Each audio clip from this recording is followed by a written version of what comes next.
Hello and welcome to And the Runner-Up Is. This week on the show, we're talking the 2010 Best Actress race at the Academy Awards, where Natalie Portman won for her performance in Black Swan. But why did she beat fellow nominees Annette Bening, Nicole Kidman, Jennifer Lawrence, and Michelle Williams? We'll explore all this and more today on the season premiere of And the Runner-Up Is.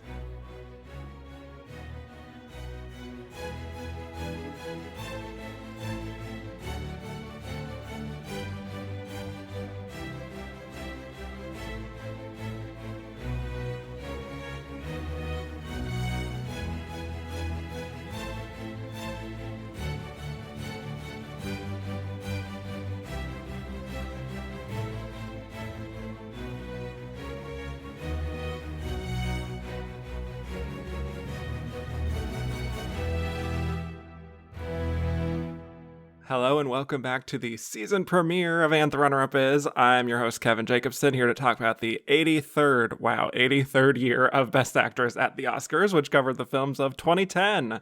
We'll be discussing how Natalie Portman won, why the losers lost, and who we think was the runner-up of this Best Actress race. And my guest today, I still can't believe, agreed to guest on the pod for the 1979 Best Actress episode, where we discussed great divas like Sally Field and Bette Midler and all sorts of good stuff. And I'm even more delighted that he's agreed to come back. Emmy-nominated writer, director, producer of Pose, and also director of a few episodes of the new show American Sports Story, Aaron Hernandez. Welcome back, Steven Canals. Hello. Hi, Kevin. Thanks for having me back. I am so excited, especially now that we're at the 2010s. This is where I really got more involved in watching and analyzing the Oscars.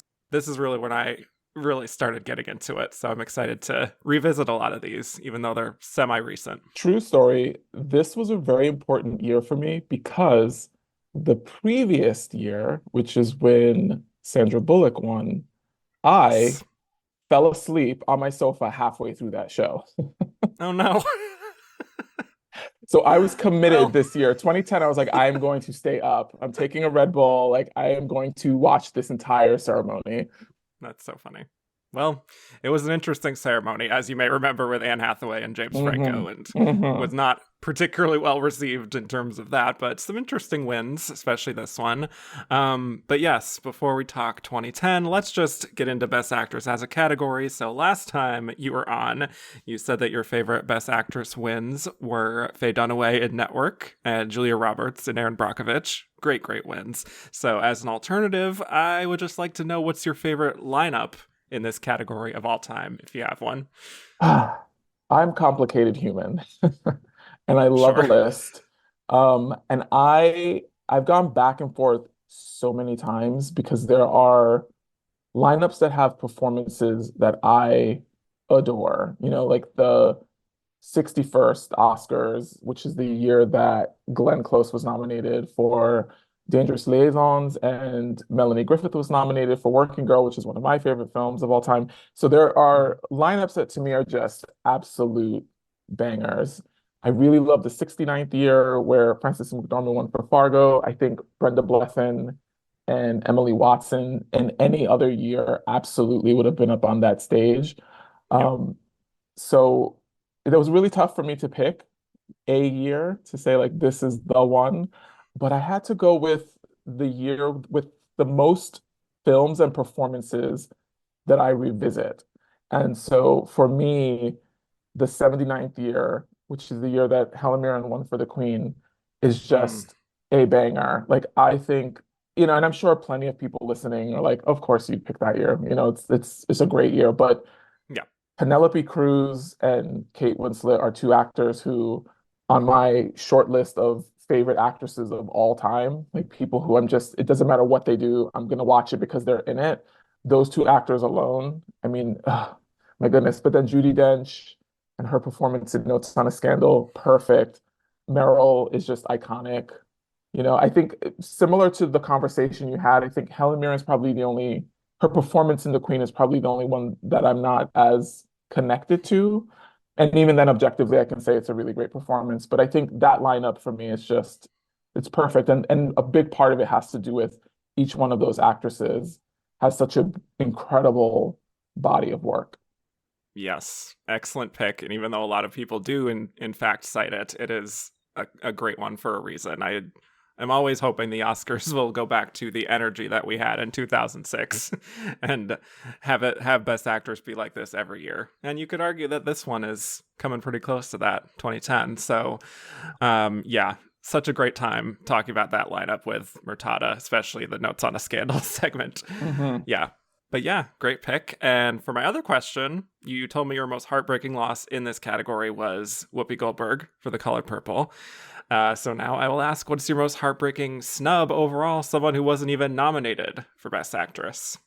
Another complicated question. I spent a lot of time thinking about what are the performances that have just burrowed into my soul. And I think that both as a fan of the podcast listening and then conversations that you and I've had, I know that we both love Mary Tyler Moore, for example, in Ordinary People. I have a soft spot for, and we'll talk about this on this episode when we discuss most of the women actually, because a lot of them are playing moms. Hmm. But I have a soft spot for a mom who's just going through it. Yep. And so I kind of have an unorthodox choice. I mean, there are a couple of other folks. I think Jackie Brown. I love Pam Grier in Jackie Brown. I think that's a beautiful film, and I think her performance is great. I really love Amy Adams in Arrival. It's a really Hmm. like subtle performance, but that was one that I was really sad that missed out. But I'm gonna go back to my college days, and a film that I saw when I was an undergrad that really moved me by an actor who I adore. And so my most heartbreaking snub, and I don't even know if she was really in the conversation, Juliette Binoche in Blue, Oh, wow. the French film. Hmm. I think I just remember, and this was like early 2000s when I saw it. I think it was probably 2003 around that period of time. And films that really were moving to me at that time were very dark, like Memento, Requiem for a Dream. Like those were the kinds of films that I was consuming and loving and the type of stories that I really wanted to tell at that time. And in the film, she's just playing a mom who has lost her husband and her son in this horrific accident. And I was just, my point of introduction with her was, I think, like a lot of folks probably in the States, The English Patient. Yep. And then outside of that, I had seen Chocolat, and I thought she was, lovely in the film. And then I saw Blue and I was like, whoa, I had no idea that she was capable of that kind of work. And then I found myself doing a deeper dive, right, and watching films like Damages. And she's remarkable. I think she's a beautiful, beautiful actor. And that's a performance that, it's not easily accessible because it's really emotional, it's very sad, and it's also an international film. And we know how some folks are allergic to subtitles, but it's a really beautiful film. And I definitely encourage folks to watch. It's part of a trilogy. Yep. So blue, white, and red. And I think all of those films are gorgeous. Yeah. And this is something we talked about when we talked about the Chocolat performance on the show. The fact that that is her only lead nomination thus far is just kind of silly, quite frankly, because she just has so much. She's never been nominated for any of her French films. It's just kind of ridiculous. But obviously, she doesn't need the Oscars.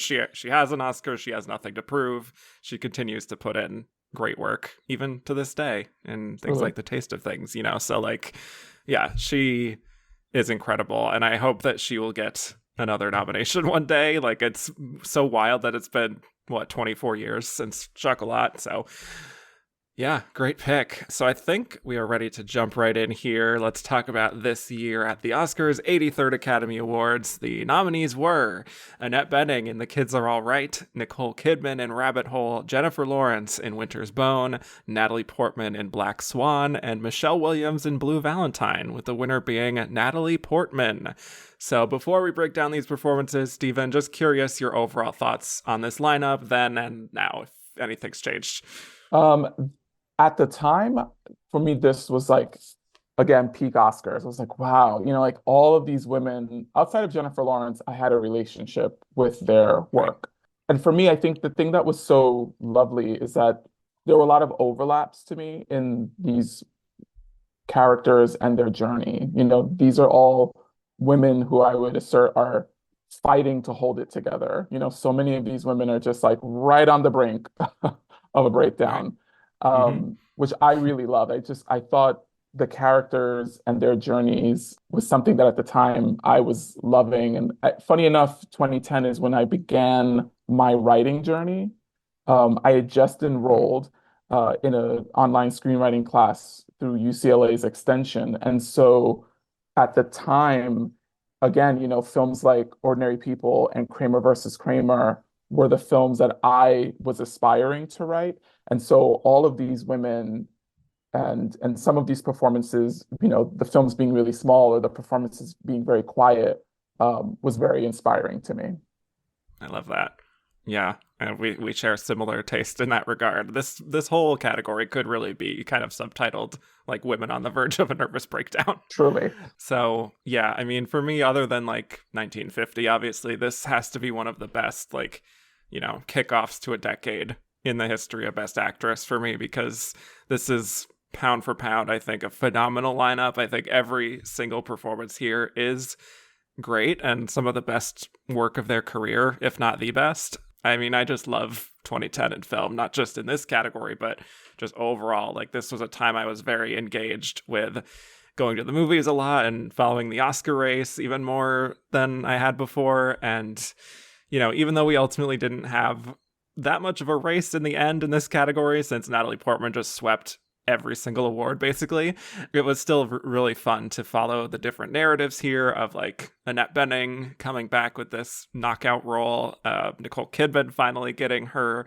follow-up nomination after her win for The Hours, Jennifer Lawrence, of course, as this indie darling breakthrough, who would go on to become a superstar a few years after this. And yeah, Michelle Williams getting her first lead nomination for a movie that I really, really responded to. And, going back to that Kramer versus Kramer, Ordinary People discussion, I would sort of put this alongside those movies. So it's a fantastic lineup. And this is also one of those lineups where everyone here is an Academy darling with, I think they all have at least 3 nominations. So, they've all come back for at least one more nomination since these performances. And I think even though it is a little bleak watching a lot of these in a row, like getting through the triple whammy of Winter's Bone, Rabbit Hole, and Blue Valentine, it's like, ooh, like Yeah. you're kind of like, oh, thank God for The Kids Are All Right, you know? Emotionally spent. Right. And even in like Black Swan is kind of a different flavor of that, but still kind of draining.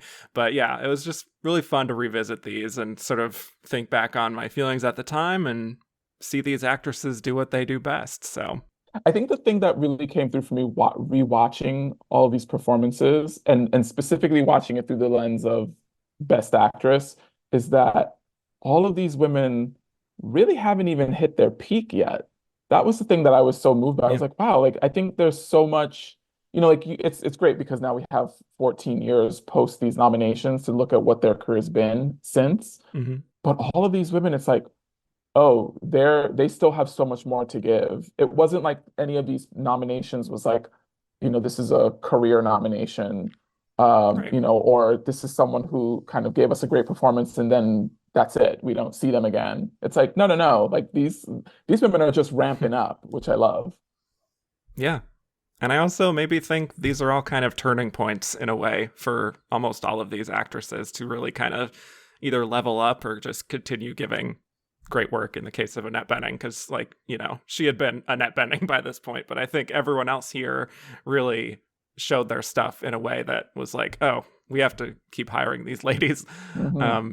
over the next 14 years and beyond. So excited to get into this. So shall we get started? Let's do it. Okay, well, we're starting off with the fun one, I guess you could say, although they're all fun in certain ways, but this is, kind of objectively the most fun to watch. Annette Bening in The Kids Are All Right.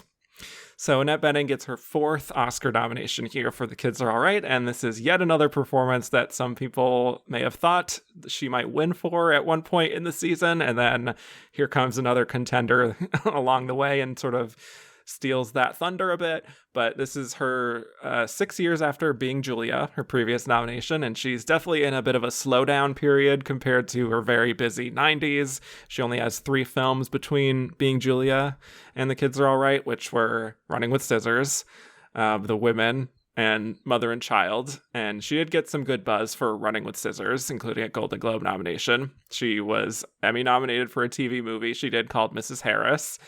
But The Kids Are All Right is, dare I say, maybe her most notable role in terms of critical praise and audience love since maybe American Beauty.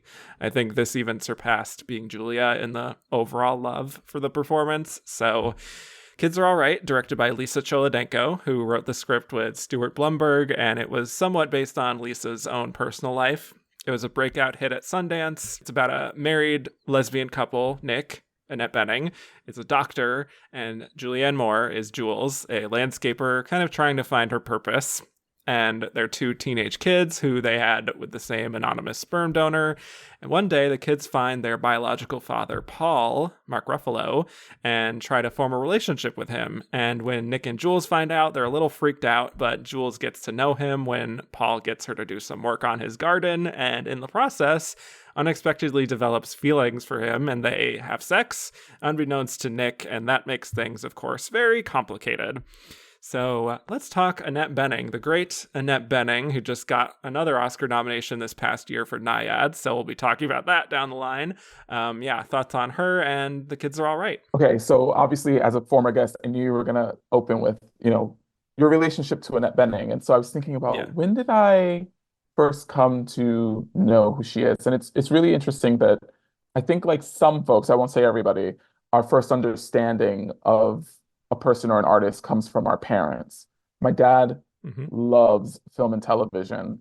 And when I was a kid living in the Bronx, we used to go to this video store called RKO Video, and that's where we did all our renting. And my introduction to Annette Bening was The Grifters, Yes. and then post Grifters, the film Bugsy. And I Mm-hmm. still remember the reaction that my dad had to the line that she says in the film to Warren Beatty, which to this day I still don't fully understand what it means. Why don't you go jerk yourself a soda? And his having this massive reaction to that line. But my understanding of her as an actor was always that she was beautiful and sexy, right? And she always Mm-hmm. played like the vamp, or like that was sort of, she was the vixen. So that was sort of my first understanding of her. And it wasn't until American Beauty, I was already, entering my 20s at that point, that I saw another side of her and felt like, again, for the first time, I got to see this actor, similar to what I said earlier about Juliette Binoche, like, whoa, I did not know you were capable of that. Mm. So that's my relationship to Annette and her work. I think she is such a beautiful, subtle performer. The thing that I don't know why it stood out for me watching her in The Kids Are All Right, but the thing about her that I love so much is her voice. Like people always Yes. talk about how I could listen to somebody like Anthony Hopkins read the phone book. I feel that way about Annette Bening. She has such a beautiful, pleasant sounding voice, and one that is so and I'm not saying this to be reductive, but her voice just sounds so intellectual to me. Mm-hmm. Like I love Oh, yeah. sometimes the contradictions between how she sounds and then the characters that she plays. I think she's just such a beautiful performer. She's always all in. And she's someone who, if you really pay attention, because she's a very subtle performer, so sometimes I think she can fly under the radar. And I think that's why she's had really gorgeous performances, like her performance in 21st Century Women, that then get overlooked because the work sometimes is so subtle. But she's always thinking. You can always see her thinking in any given scene. So I think she's great. So I love her. Yeah, absolutely. And it's also just really fun to watch that evolution from, I mean, technically I didn't talk about her for The Grifters, but I did watch for Angelica Houston and her nomination, but to see her as that vampy role and then going into the American Beauty and then the sort of diva-ness of being Julia and now this more mature, sure of herself kind of mother figure, which she would play a lot in this era. It's just really, really cool to see that as an actress and her just kind of shape shifting and being believable in all those different kinds of roles. So yeah, I Yeah. mean, what were your thoughts on this specific performance from her? I think that this is a performance that again, I'm surprised now revisiting the film.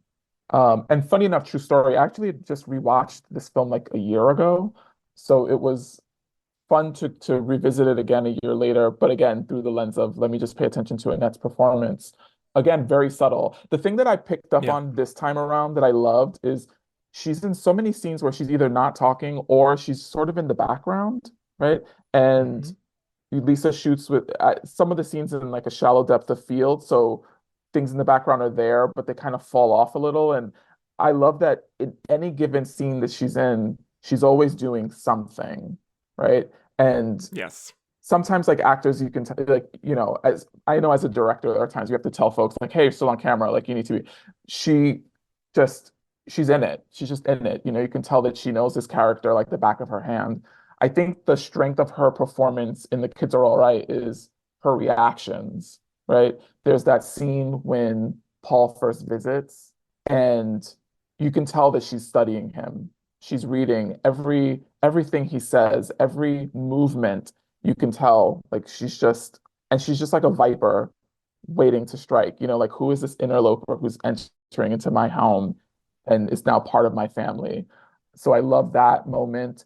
There's that scene after she finds Jules's hair in Paul's bathroom, right? And she Hmm. steps That is out. the scene. That, Yes. that moment is incredible, and she Yeah. just the look on her face as she sits back down, and again, once again, is reading Julianne Moore across the table Hmm. and studying her, and it's beautiful. And then obviously there's that speech that Jules gives about marriage being hard. And again, like I think it's fascinating because obviously there's been a lot of talk about Julianne Moore's performance and why she was overlooked. And I think that's a scene where it would be easy to cite Julianne as being the person who's stronger in the scene and who really drives the scene because she's got the big speech. But I think it's always in the reactions, right? And here you have Annette listening to everything that she's saying, and she has to convey with no dialogue how she feels about this moment. And she knocks it out of the park. She also has, I think, some of the funniest lines. I think her "I need your Hmm. observation like I need a dick in my ass" is hysterical. Oh my God. Fantastic. Um, but it's Yeah. interesting. She again a quiet performance, but I would assert that she really is the alpha in all of her scenes with Julianne Moore. Big time. And I think Yeah, this is the kind of absolutely. performance that I would cite as you can do less and still do a whole lot. Well So said. Yeah, you picked up on a lot of things that I wanted to say as well. So I'll just say, I mean, I really liked this movie a lot when it came out. I saw it in theaters, and I remember it feeling just like a big deal at the time to kind of have this story of a, modern family with a lesbian couple at the center, and also not having it be like a tragedy or even like a coming out story or anything. It's just like a good ensemble character driven dramedy, and that was very refreshing, especially at that time. And I think this was obviously, like, I'm kind of taking a detour here, but this is at a time where we reached kind of a bit of a tipping point with more and more positive gay representation in media, Glee, Modern Family, and it just felt very revolutionary to me, especially me being like 19, 20 at the time and sort of trying to figure out my own stuff, and to sort of see things like The Kids Are All Right was just very important, I think. And more than anything, it's just such a great vehicle for its actors, like even the younger actors, Josh Hutcherson, Mia Wasikowska, but especially Annette Bening, Julianne Moore, Mark Ruffalo, all perfectly cast here. And I am a little sad that Julianne wasn't nominated alongside Annette and Mark, because I think she is just as great with a very messy character. But this performance by Annette, like, this is just one of those performances that does crystallize everything I love about her charm, her sort of prickliness at times, her sharpness, her wit, and her just knowing the assignment, really. Like, it's all here, and it's also her generosity as a scene partner. To your point about her reactions, like, she is always so active as a listener.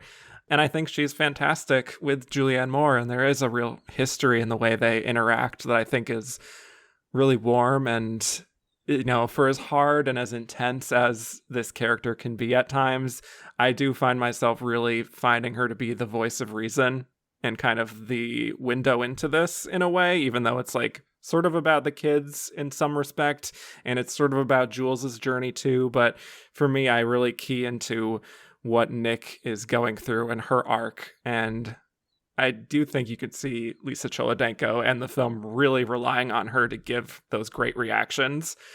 And then by the end, for as funny as she's been for a lot of the film, I do think you really feel that sense of betrayal as we linger on her face and realize that, her marriage might be in trouble. It's just a role that really allows her to do so much. But I also think she even surpasses what's asked of her. Can I say, I also rewatching the film, and it isn't a long, I mean, it's an hour and 45 minutes, but there certainly are moments in the journey that I wish had been keyed into more. It's Mm-hmm. a fascinating film to deconstruct and to think about, especially in terms of its reaction from awards bodies, because Yeah. Annette really is the one who represented the film as an actor, right? Outside of Mark Ruffalo's nominations.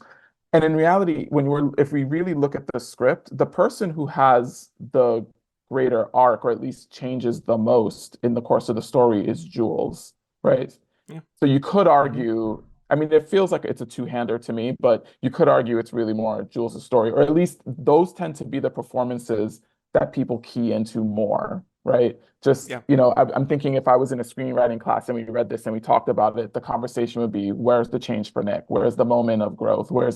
But in spite of that, Jules being really messy and Julianne having a lot to do, right? She had a lot of monologues and a lot to say in the Right. film. Annette's just so grounded, and she's the one who, and perhaps I think this might be why she got in. I think Annette's the character that when she's not on screen, I am wondering where she is and what she's doing. Oh, And yeah. she's the person who, when the film ends, and this really came through for me on this most recent watch, I want to know what's happening with her in terms of her interior life, right? Like Mm-hmm. they never really address the fact that she has all this pressure as a doctor to care for this family and to take care of these two kids. And all we kind of know is that, you know, Jules has done a million things, right? She's bounced around all these different jobs. Right. She's, a little bit of a, jack of all trades, master of none. And so, obviously, well, I shouldn't say obviously, but I think one of the ways that Annette is coping is that she drinks. She drinks a lot and she likes her wine. And that, it seems to be just enough for the film. But for me, I'm like, oh, you could absolutely do a sequel that's just about her. Like, I want to know about her childhood. I want to know what home she comes from. Like, what led her to be attracted to this particular person who she essentially has to take care of like a third child. Fascinated by all of that. And Yeah. I think some of Sure. those things could easily have just sort of been missed in a lesser actor's hands. And I think because of Annette's gravitas, you're more interested in who this woman is. And it left those questions lingering for me in a way that was Mm-hmm. really interesting. And I think is really, again, the power of that performance. Yeah. Actually, something I thought about was that watching this again, I felt like this could easily be fleshed out as a full blown TV show. Like, I could just see so many different dynamics happening here. So, worth a thought. Um, You know what's funny is I just was on a panel with Lisa Cholodenko like a week ago. oh, And I'm oh my like, God. Wow. like guess what Hmm. Kevin said. Just, food for thought. Yeah. Um, yeah. So, Hmm.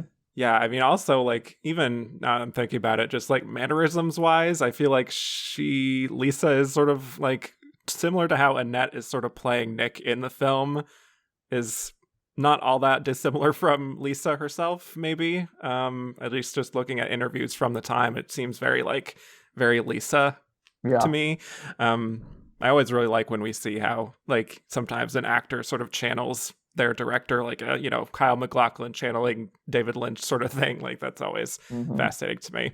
Yeah. But yeah, I mean, Nick's like, she's obviously the reliable breadwinner between the two with the more traditional job, and she is just this more stable force, and she seems very secure in herself, especially compared to Jules. And I just find that she does slip into the skin of this character very comfortably. And you definitely feel the connection between the two of them. And I do love when we just have those small moments of the two of them bonding where like they're either watching gay porn together or watching Locked Up Abroad on the couch and just like cracking each other up. Those little moments are there and really add a lot, I think. But they also, of course, have their differences like any healthy couple.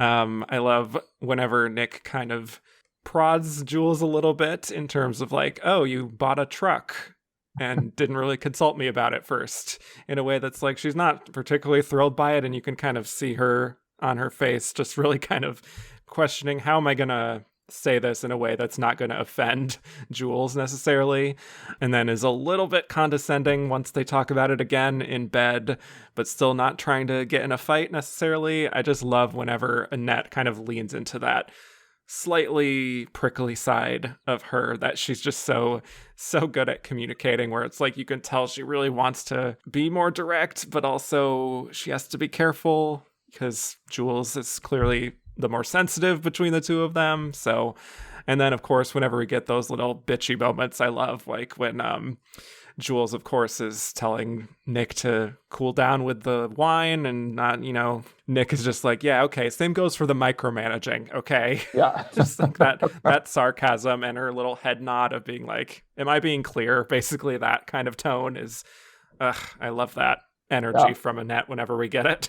We always mention the scene later on and these award circles of her Oscar moment towards the end, where we're seeing them gradually slipping apart from each other, and it gets very messy, obviously, but then Nick is like, okay, maybe I guess since everyone in my family is sort of bonding with Paul now, I'm gonna try to do that too, even though I have my suspicions about him. And of course she's sort of bonding with him over Blue, the Joni Mitchell album. I love the way she kind of speaks so passionately about her love for Joni and how they named their daughter after her.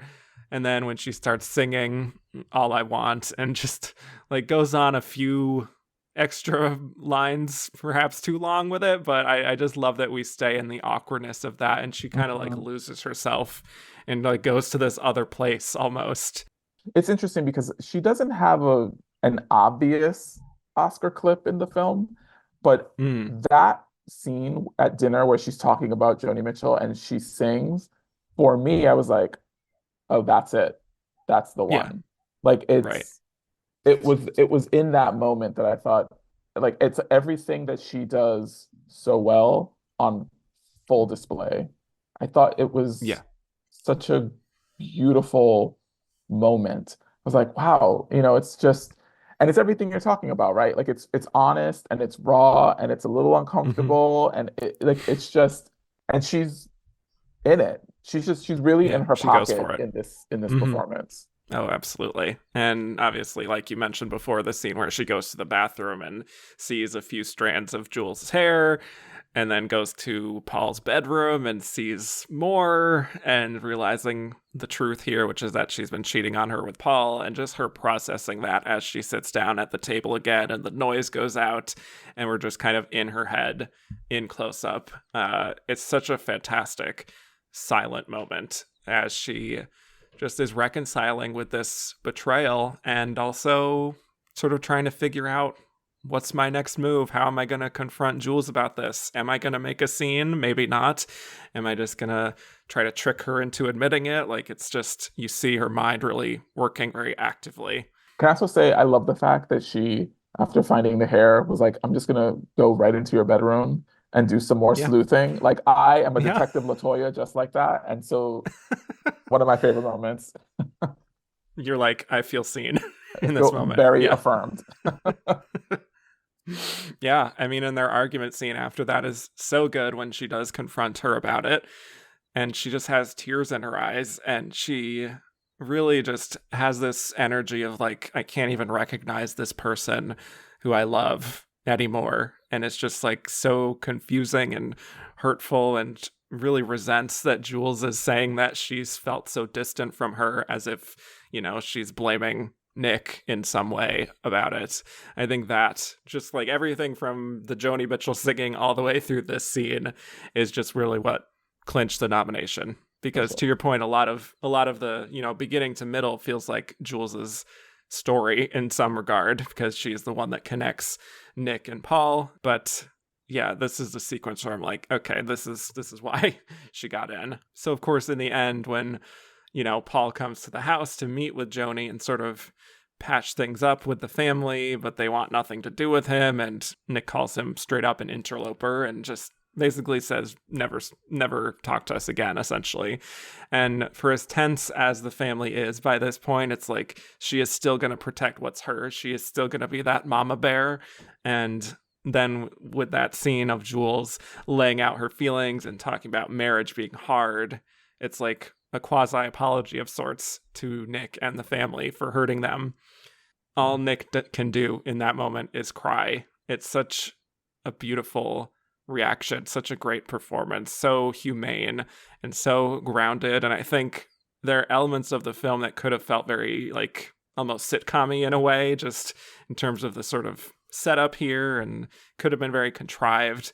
And she just makes it feel so lived in and warm, and just towards in the end, this feeling of like this full expression of love. That's what it comes down to. So beautiful performance. Good job, Annette. Good job. Yes. Uh, When is Annette going to get her Oscar? Win. Win, Academy. 5 nominations, 0 wins. I just don't understand it. Yeah. But there's still time. There's still time. She just got a nomination, so we shall see. But let's move on to someone who has gotten many, many wins in her career, Nicole Kidman in Rabbit Hole. So Nicole Kidman gets her 3rd Oscar nomination here for Rabbit Hole, and her first since her win for The Hours 8 years prior. And following that Oscar win, she has such a fascinating career where she's in these great auteur-driven projects like Dogville and Birth, and even Cold Mountain to a certain extent, Australia, alongside these big sort of commercial-driven studio releases like Stepford Wives, Bewitched, Happy Feet, Golden Compass. So she's kind of dabbling in all different kinds of films. And a year before this, she's also part of this great ensemble cast of 9. And then 2010 is a big turning point for Nicole because not only is this another Oscar nomination for her and a very acclaimed performance, but this is also the start of her very successful career as a producer, because she launches Blossom Films this year with her creative partner, Per Sari, and they've done a handful of films, including Rabbit Hole, but most of their success has been on TV with Big Little Lies and The Undoing and Nine Perfect Strangers and The Perfect Couple, just sort of hit after hit on TV with Nicole in these starring roles. But Rabbit Hole is really where she is starting to take some creative control behind the camera in addition to on camera. So this is an adaptation of the play Rabbit Hole by David Lindsay Abaire, who adapts his own work here, directed by John Cameron Mitchell. And it's the story of a mother, Becca, played by Nicole, and how she and her husband, Howie, Aaron Eckhart, are in grief over the loss of their only child, Danny, who was killed in a car accident when he chased their dog into the road. So we pick up 8 months later, and Becca is a little cold and a little bitter and sort of struggling to cope with the loss of their son. But then she starts meeting with Jason, Miles Teller, the teenage boy who was driving the car that killed her son. And she gradually goes on the path of acceptance and processing her grief in perhaps a more healthy manner. So, yeah, this is the start of a group of heavy, heavy films and performances that we're going to talk about. But tell me your thoughts on Nicole Kidman as an actress and Rabbit Hole. Love Nicole Kidman. Yes. My relationship with her begins with Days of Thunder and then Far and Away, which were 2 films that my dad really loved. At the time, she was sort of pegged simply as Tom Cruise's wife, and unfairly so because she's a great actress. And if you revisit her early work, like she's always been great. I think she's fantastic. Nicole Kidman is one of those people that, again, on that very short list for me of actresses that I adore. And I think the reason for that is I think of her as a real risk taker. She's someone Oh yeah. who I think is just always willing to go for it. A performance of hers that was not nominated that I think was just so great is in Karen Kusama's Destroyer. And I think I always think of that film, at least in the most recent years, when I think of her as because you tend to hear risky when it's like, oh, she unclothed or but it's like no, like there are other ways to be risky. There are other ways to take big leaps and chances. And I think she's someone who you see that risk in the directors that she chooses to work with, the material that she picks. I think she's great. And she's another one who's similar to we were just talking about with Annette Bening, who a lot of her performance lives in the reaction. I always think about that moment for me where it came through the clearest is that there's a moment in the second Big Little Lies when Meryl Streep's at the table and she screams, right? And everyone kind of talks about that moment and there's memes about it, et cetera, GIFs. But to me, the strength of that scene or that moment isn't her screaming. It isn't Meryl screaming. It's Nicole's reaction to the scream, right? Like that scream doesn't work if you Hmm. don't have a great actor sitting across from you reacting to it. And so for me, Nicole is just someone who is fantastic. Yeah, she's one of my faves. It's just that simple. I will follow her to the ends of the earth. Whatever she's gonna do, I'm watching it because she's in it. And she's Yeah. consistently great. I think, I sometimes the accent work, we can have a conversation Eh, about that, yeah. but the performance is always there. You're always with her. Yeah. So I think she's I'm fantastic. so excited to also see her in Baby Girl this year, which I've heard Yeah, is also fantastic. So, very excited yeah, about that. she is someone who has said on multiple occasions that she really picks her projects based on the director, more than anything, because she said it's always going to be an interesting experience, even if, sometimes the film might turn out the best, but she just is really interested in collaboration with directors. And I think you're definitely seeing that here as well in terms of material wise as well. I think this is an incredible performance, and it's one that you can sort of look on at the surface and be like, sure, that's a great role and any actress would kill to play a part like that. And it's about grief and all these things. So maybe it's not unexpected that she would get this nomination because it just allows her to do so much and really play to the strengths of everything the Academy really likes. But that doesn't make it any less impressive for me what she's able to accomplish. I think this is such a tough character.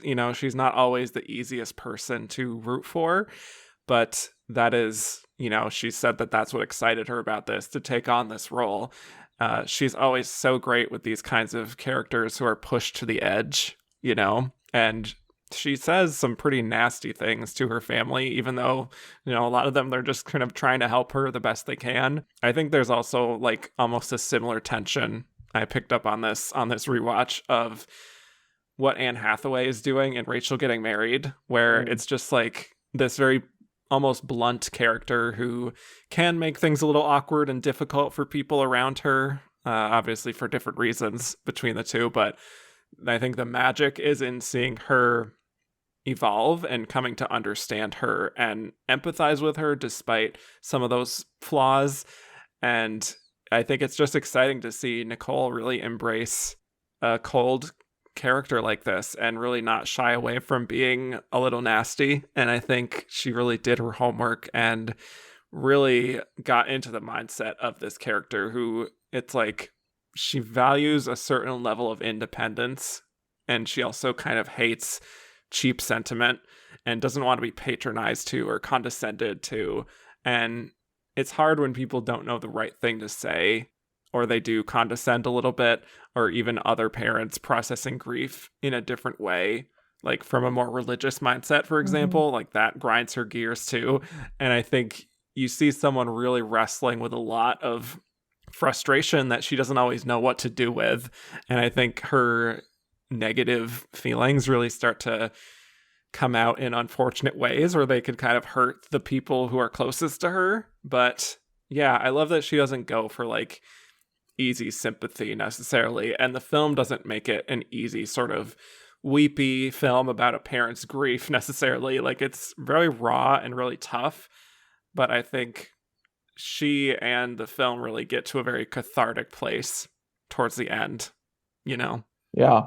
I have to say, this is a film that the first time I watched it, I was in love, like all in. Mm, I thought it was great. It's so in my wheelhouse. I'm like, oh, a family drama, and it's about grief, and there's catharsis at yes. the end. I'm in. And it's Nicole Kidman, And it's right? Nicole, like, give it all to me. check, check, check, check, Check, check. check, Right. check. And Diane Wiest, who I also love and is Oh, great as the mom, yes. and I wish had been nominated for supporting actress.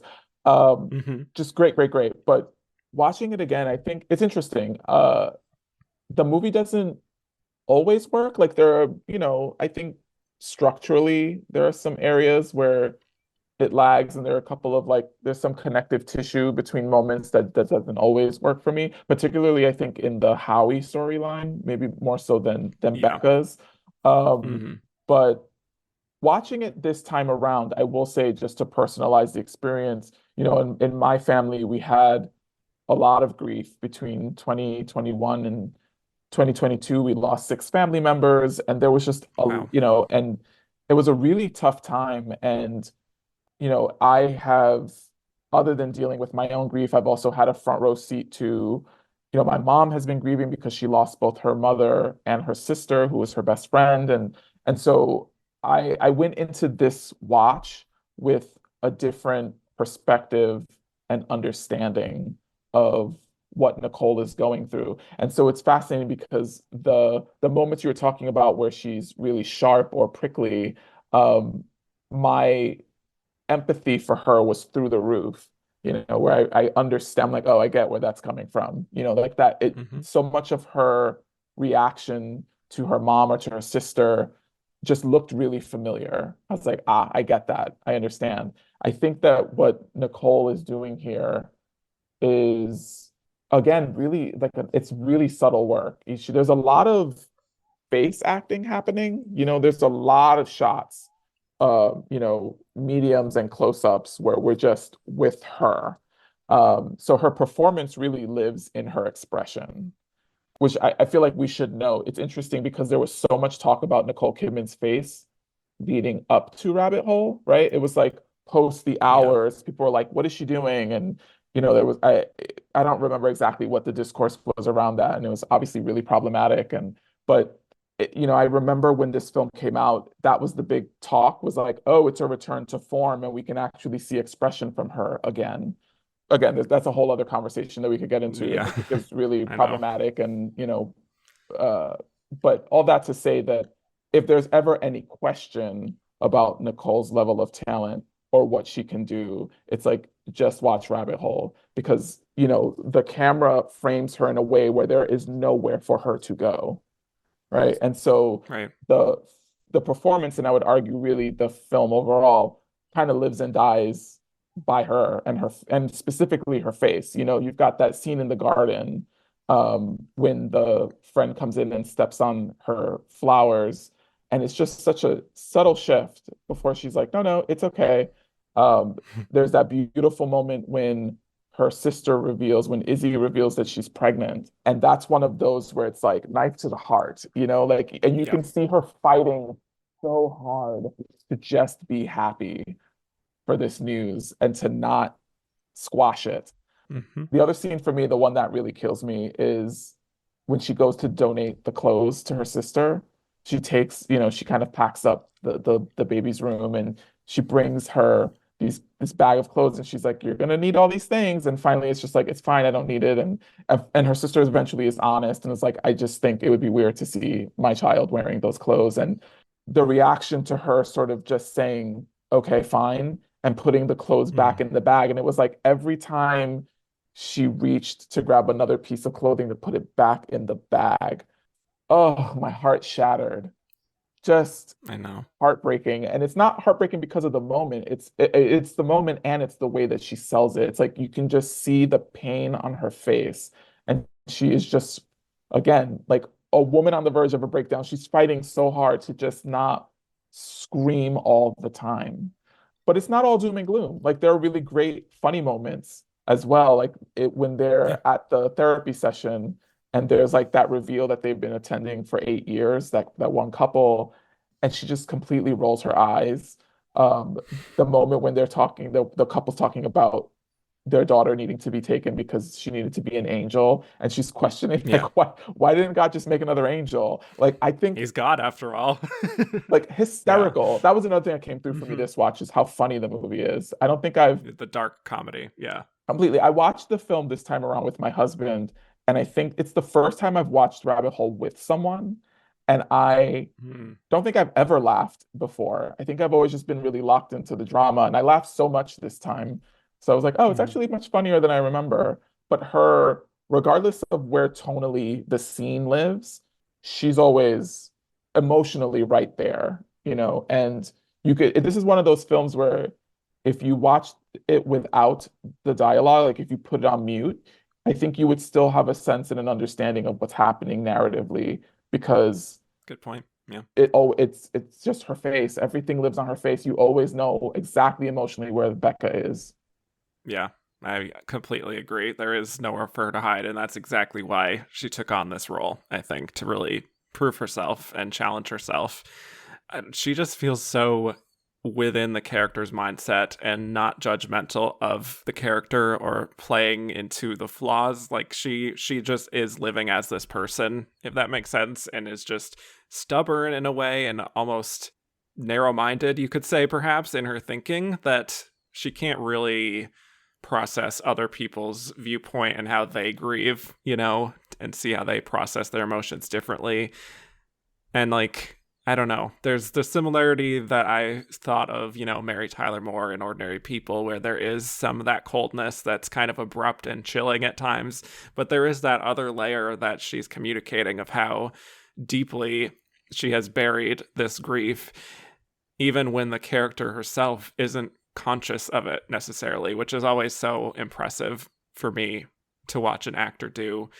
And I think just in her interactions, especially with her husband, are very revealing. Like when he puts on Al Green and is like trying to get intimate with her, and she just freezes up in a way. And he says, he's just trying to make things nice. And I just love the line reading where she says, "You can't. Things aren't nice anymore," Hmm. which is Hmm. such a powerful moment. And it's what makes this such a great character study, the idea that she wants to move on, but she really can't. And it's hard for her to reconcile that or even be conscious of those mixed emotions, I guess, because grief is very complicated and messy and doesn't fall neatly into boxes. So even if she can't maybe rationalize things at times, I think you're always understanding where she's coming from, Can I say especially if you've been through grief before.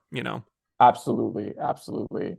I have to say, I think this is, and I say this respectfully to Mr. Eckhart, but I think the another one of the marks of how impressive Nicole's performance is in this particular film is her scene partner.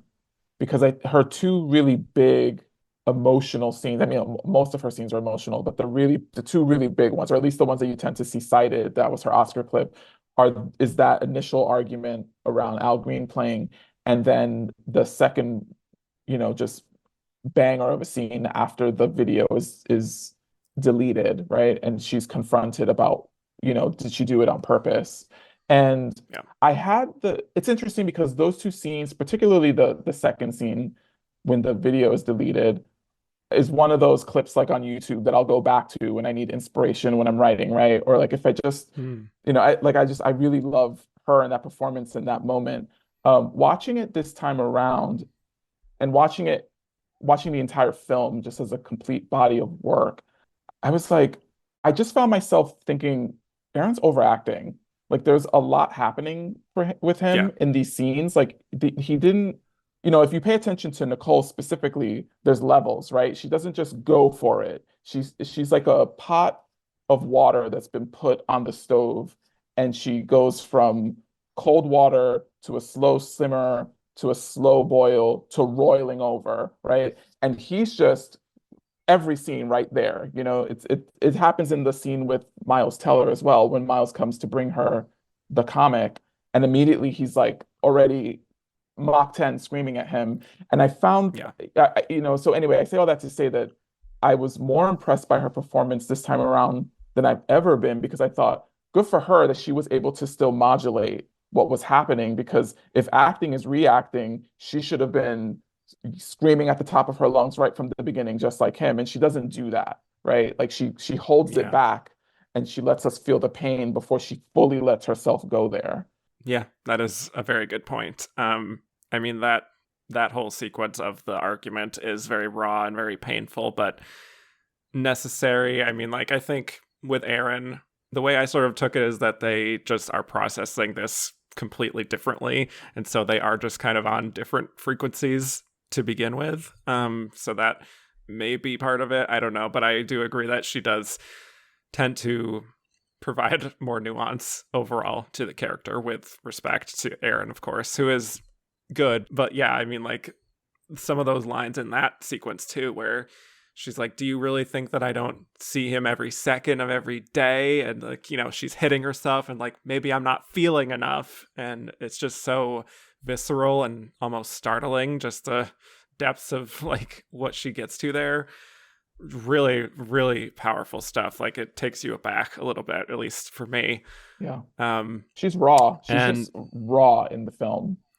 yeah, yeah, she's just spent, you know. And curious your thoughts on the scenes with Miles Teller as Jason when she finally sits down with him, and interesting sort of watching that dynamic because she doesn't really lead the conversations in those sequences. She kind of lets him talk things out, and it seems like she is kind of drawn to him in a way that she can't quite explain, but she just keeps needing to come back, and that is her way of sort of processing everything. It is interesting to just watch her in a more reactionary mode and seeing her try to figure out in real time, like, what is it she wants out of this connection, this relationship with Jason. Well, one thing is that it was a really nice reminder of Miles Teller, and I think Yeah, especially like post Top Gun, it's like he makes a very particular kind of film now, and I was like, oh, I forgot. He's really good. he's Um, really good. Yeah. I thought those scenes were really beautiful, and the power of those scenes, I think the importance of those scenes is that the story doesn't work if we don't understand why she wants to have a relationship with him, right? And Hmm. so if he's not sympathetic, if he's not likable, then it falls apart, right? Because then we're like, why does she still want to talk to him? The scene for me that I always go back to in that arc is, I think it's their second meetup when he admits that he may have been going a couple miles over the speed limit. And he apologizes. And it's like it you can see the surprise on her face that he's admitting to this moment. Um, Hmm. and then very quickly, like she's so aware that he's a kid that she goes into mom mode, and then she's just like, no, it's fine, it's okay, and they're both trying to work through the awkwardness of it. I thought those scenes were really, really, really special. Like really just quiet, subtle work. And again, similar to Nicole, like Miles as well, like the scene kind of just lives with their faces, right? It's like there's nowhere for them to go. They're sitting on a bench.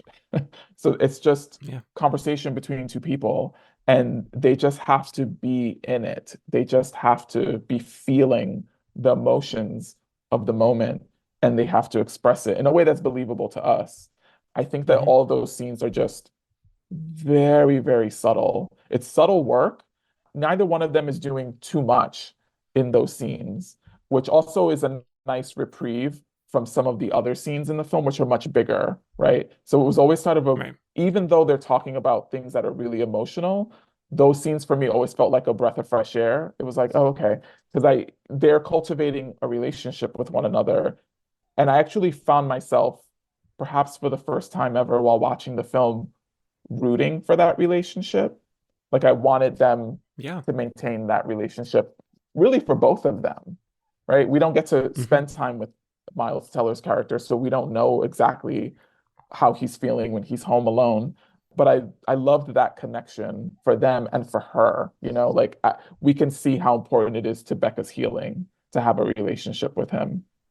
Right. Yeah. And speaking to a little bit what I said earlier, like it feels like in those scenes, you're seeing two people who are on the same frequency because they both dealt with the obviously a shared trauma in very different ways. But there's something about the two of them where it's just the chemistry is just like easier for her to deal with somehow, despite No. what this boy has done.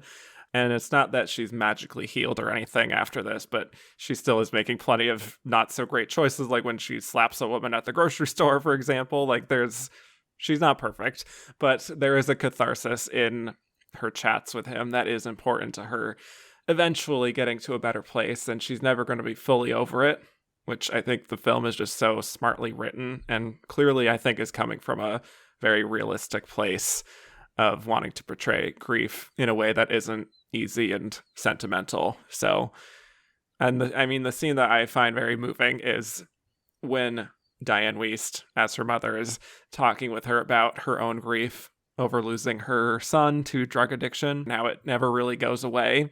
Yeah. And it's something you put in your pocket, and sometimes you forget about it, but then you reach in and you kind of remember all over again, and you live with it, and it's a part of you, and you don't have to bury it, essentially. Like, you don't have to live in the negativity.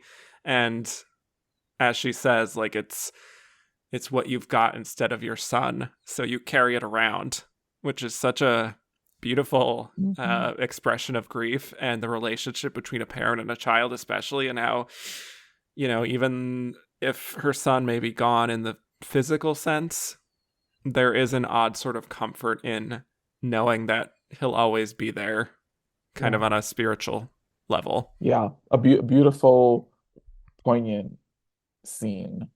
And again, another one Yeah. of those moments that really just shows us how great of a reactor and a performer Nicole is, because she just has to listen, Yeah. and we're there with her emotionally the whole way through. I mean, it's just that scene in particular is one that really, that one gets me. You Yeah. feel every single word. And Diane Wiest's Mm-hmm. performance is pitch perfect.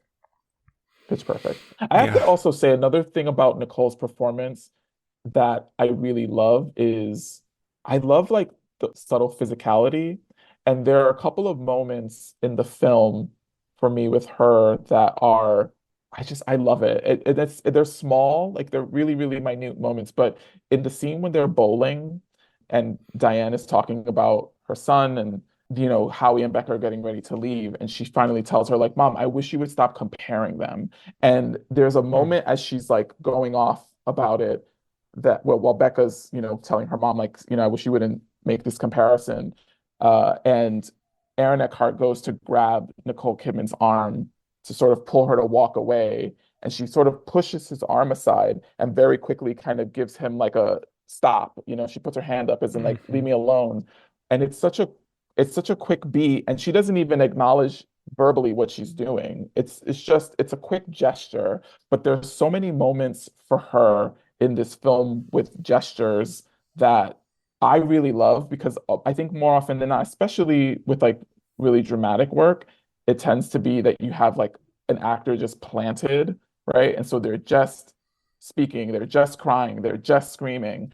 And I love that in the film, there are these moments of her, again, the scene that we were talking about when Howie and Becca are fighting, and she talks about, it feels like I'm not feeling enough for you. And she like hits herself in the shoulder when she says it, Mm-hmm. and it's like the way that she allows the emotion to manifest itself physically in that moment for her. And it's a choice that I don't know that every actor would make that choice. And I guarantee that that did not say in the script, and then Becca hits herself, right? So that's something that Nicole's Right. bringing to the performance. And again, it's like not every actor is going to make those kinds of choices, but Nicole is someone who does, and she does it a couple times in the film.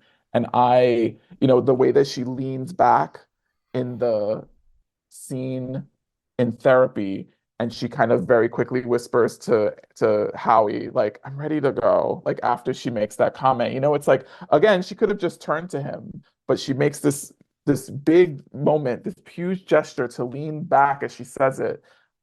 Love, love, love, love those choices that she makes throughout the film. Yeah. Very, very smart. Yeah. And I think you definitely feel like a little bit of that, maybe like the ownership of being a producer on the film too, and just really studying the material over and over again. Like, she's talked about certain people she'd cast in the film herself, so like Aaron Eckhart, for example. But like, yeah, you feel like she really loves this material and loves this character for her flaws. And yeah, is making those little choices where even if Becca can't verbalize how she's feeling, it is kind of coming out of her involuntarily almost at times. So I love all that stuff.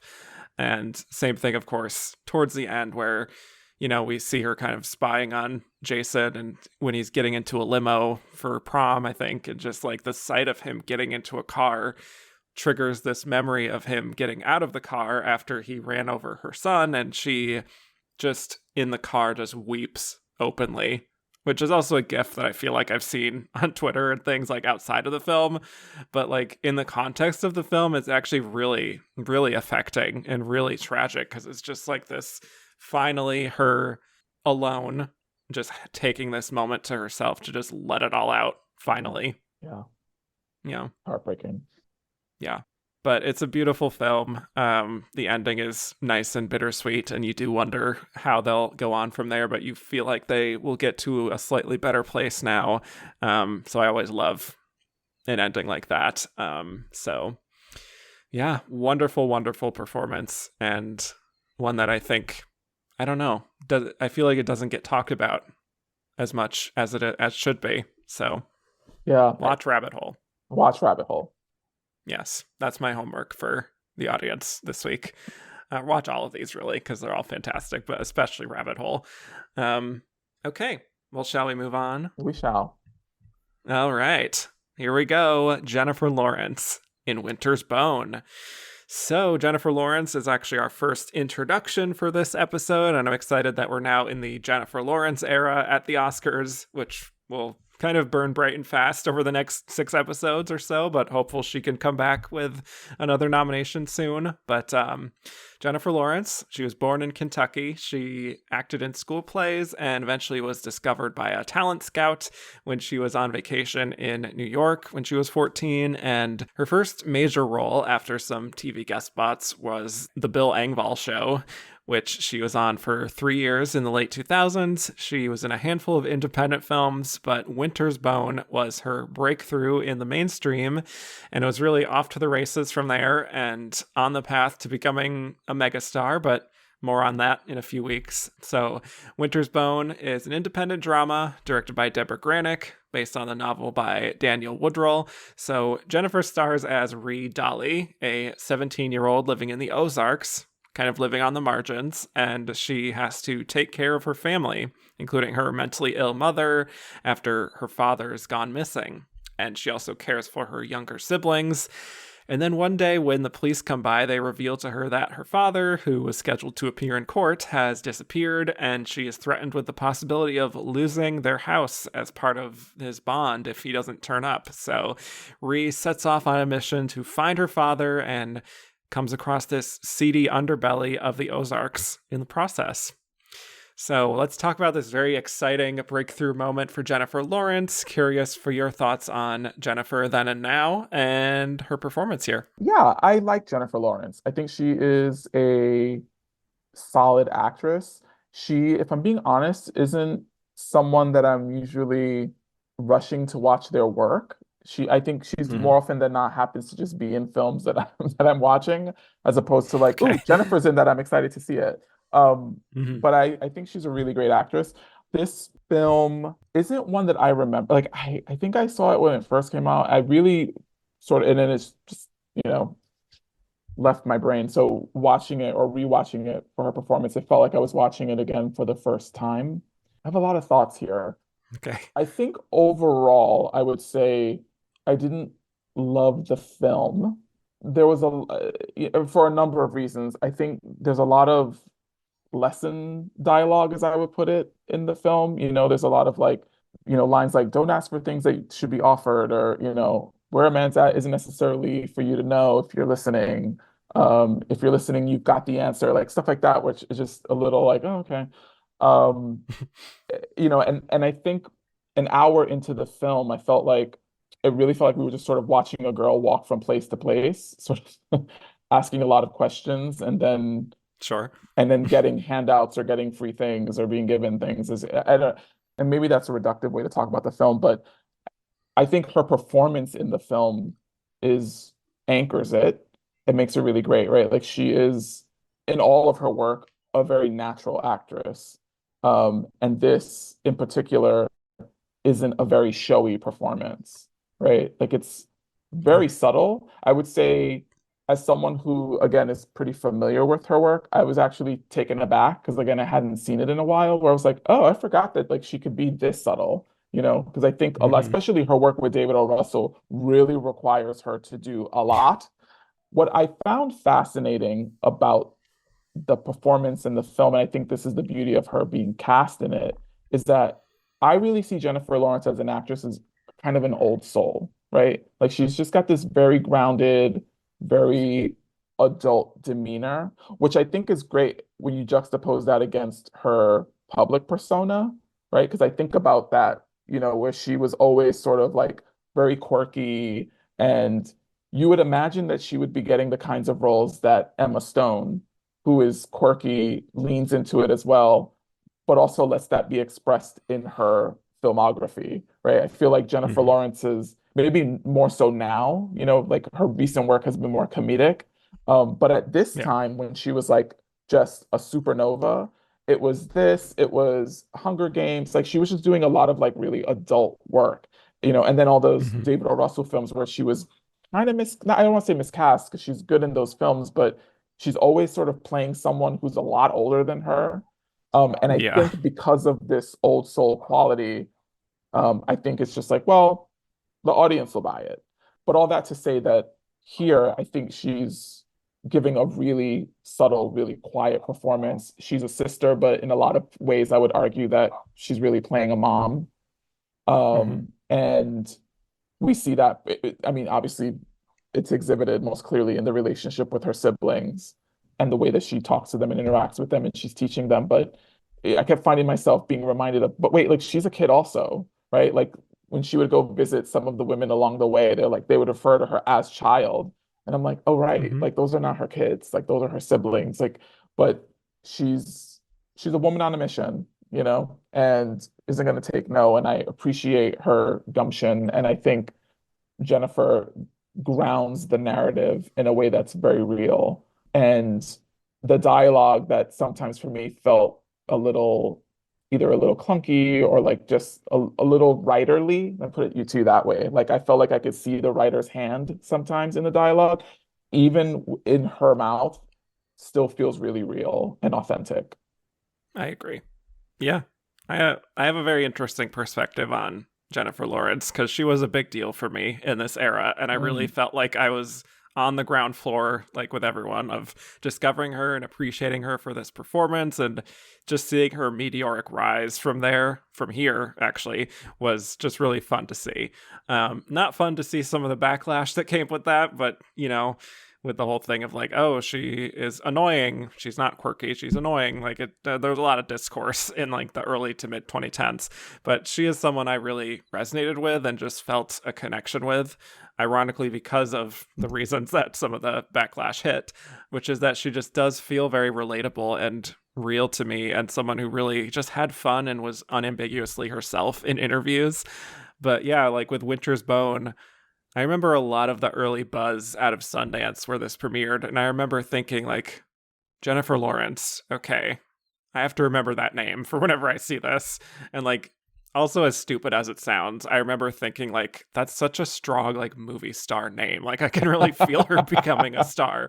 Jennifer Lawrence. Like, there's something like, yeah, it feels right. I don't know why that is, but I was just very intrigued. So when I finally saw it, I don't remember if I was fully blown away by her performance, but I do remember feeling like, wow, she just seems very believable as this person and very down to earth. And there was like a whole trajectory I was picturing for her as like an indie darling actress, which is like this alternate path, I guess, if she didn't do the Hunger Games and the David O. Russell movies. Like she could have just been this kind of actress. But anyway, I hadn't actually seen this since it came out in 2010. And I was intrigued to watch it now with the full knowledge of Jennifer Lawrence, movie star, and her abilities as an actress and what we know them to be now, and her star persona and all that stuff. And just sort of curious how it would hold up with some of that baggage. And I was surprised. I was very impressed. Like, there are times in her career where I can feel the J-Law of it all sort of poking Mm, through with certain characters. But watching her in this, like before all the fame and the fortune and whatnot, I did find myself not really thinking about that at all. Like, it is a very self-assured performance and making it look a lot easier than it probably was. I know she's like a Kentucky girl, so she has some of that Southern sensibility already, but I just do believe her as Ree. And I know this is an overused phrase, but it really does apply here. Like, she is incredibly lived in. She's very comfortable in this role, and she just has this quiet sort of confidence in her abilities to take care of her whole family, really, and their property. And she goes around with this like common sense and a lack of fear, like when the sheriff comes around in the beginning to inform her about like what her father's been up to and how he set up the house to be part of his bond and all this stuff. The whole lead up to that, she's kind of like lightly ribbing him and just like looking right in his eye, not shying away at all, even though this is just, she's a 17-year-old girl, and saying like, you need to prove like what the father did in order to convict him. And she's like processing this information that they may lose the house if he doesn't turn up. And she just shifts her focus right away into being like, I'll find him, And I think it is sort of tempting to compare Winter's Bone and this performance to like Frozen River from a few years prior mm-hmm. with Melissa Leo. But I actually think she shares a lot in common with Catalina Sandino Moreno in Maria Full of Grace, just in how like it's about this young woman who's just facing the real world, perhaps too early, and is always kind of in survival mode and doing what needs to be done and adapting to her surroundings in order to just either protect herself or, in this case, her family. And, I think in both those cases, like with Catalina and with Jennifer, it's like these great discoveries, and the power in their performances is in the naturalism and the wiseness beyond their years, I have to So say, that's what I thought of. in you're comparing the two, or at least highlighting the similarities between the two, and I love Maria Full of Grace, gorgeous Mm-hmm. film, and Catalina's performance is pretty great. I think that there's a marked difference there, and that's one of the things that comes out for me as an I wish for this film, Yeah. which Mm-hmm. is Maria in Maria Full of Grace is so complicated, right? And like we understand the motivation of, she's pregnant and she's trying to make a way out of no way.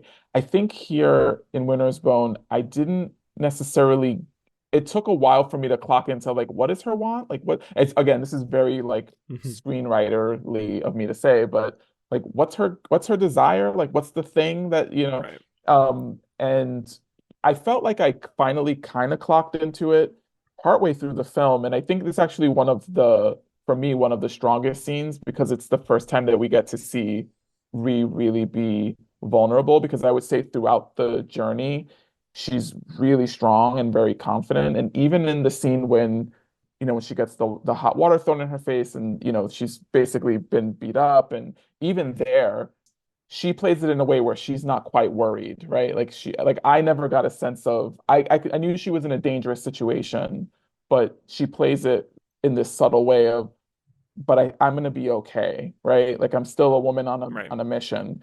The scene for me where I felt like, oh, very subtly I can see vulnerability and I can see true worry is when she goes to the ROTC recruiter and she's asking about joining and when do we get this $40,000? And it's like, it's so clear to me that she really is just wanting to make sure that her siblings are okay, right? And that's the place Mm-hmm. where more than anything, she's like, whatever happens to me is going to happen. I'm going to make the sacrifices I need to make because those kids deserve more.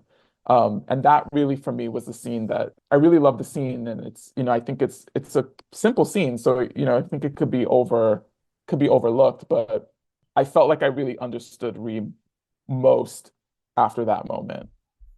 Yeah, that's a really, really good scene. And you're kind of seeing her little bit of naivete too, to some degree, of when he's kind of questioning her about her motivations and everything. And she hadn't really thought too much about it beforehand. Like she just kind of went into this place without much foresight of what she was going to say, I don't think.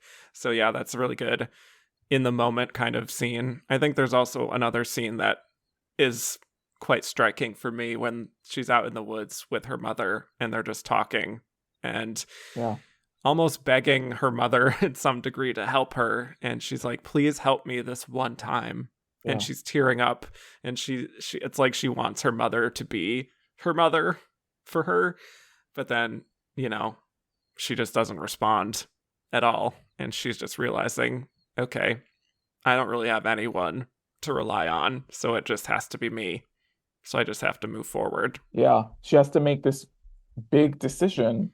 And it's that scene alongside the ROTC scene is just a reminder that she's 17. She's Yeah. 17. She's been forced to grow up.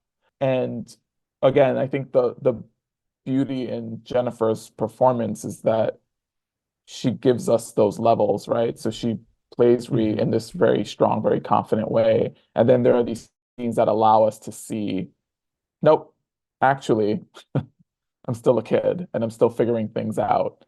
And it makes sense. It's funny watching the film now. I'm like, oh, I understand. I can see in this film the qualities in her that would lead a David O. Russell to cast her in Silver Linings Playbook later, right?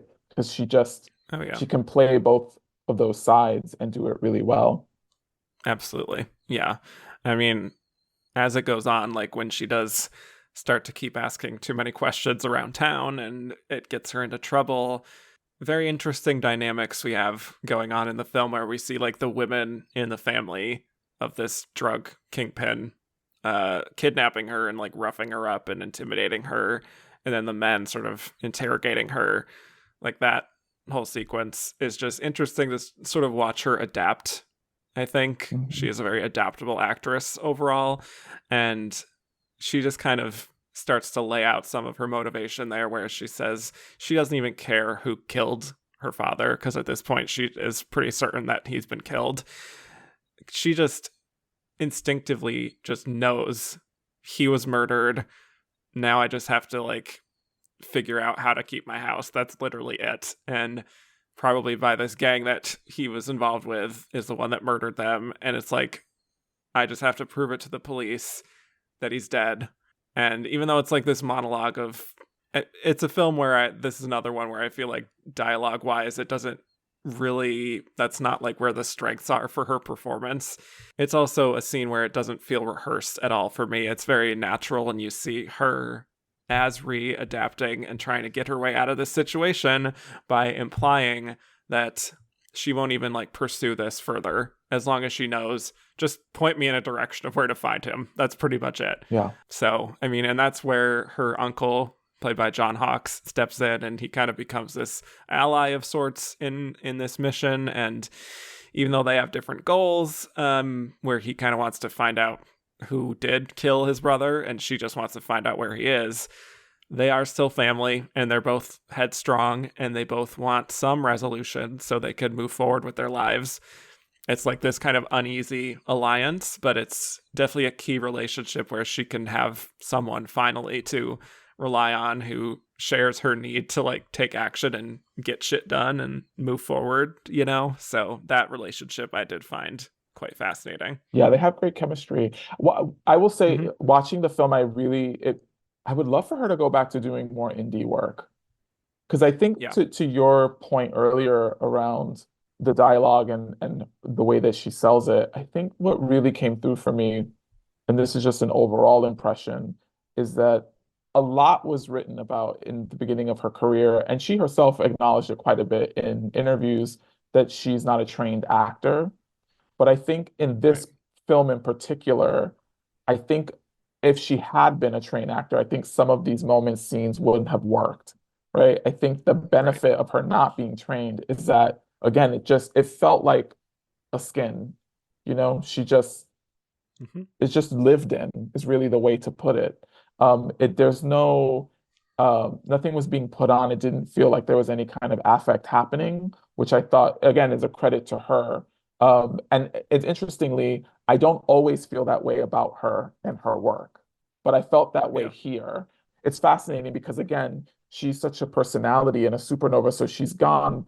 Watching this film, the thought that I had as it ended is, oh, she totally could have been a character actress if she really wanted to, Right. right? And then she just blew up and Hmm. became an A-list star. And so, again, it's that adage you always hear about, actors and how Hollywood wants to use you. And so, they're using her in a very particular way. But I would love now that she's a mom and in her 30s to see her do like a return to subtle work like this because I know that she's got it in her, you know.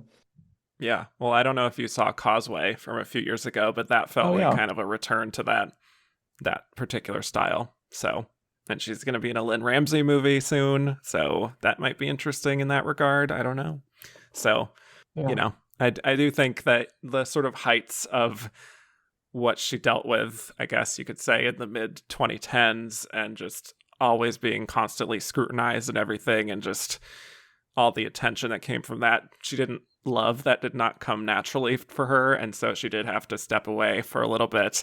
And now in this, I guess you could say, second phase, I think she might return to this type of energy again, that's more low key, hopefully. So Yeah. yeah, I think it's a beautiful performance, and there is a beauty in performances that are kind of like unvarnished, like this, and Catalina Sandino Moreno, or Gabourey Sidibe, or Emily Watson in Breaking the Waves, where it's just like, you know, this kind of untapped potential, and they just sort of give it their all, and they don't feel particularly studied or having like a particular style yet at this point in their career, and that's what Yeah. you see here. Yeah.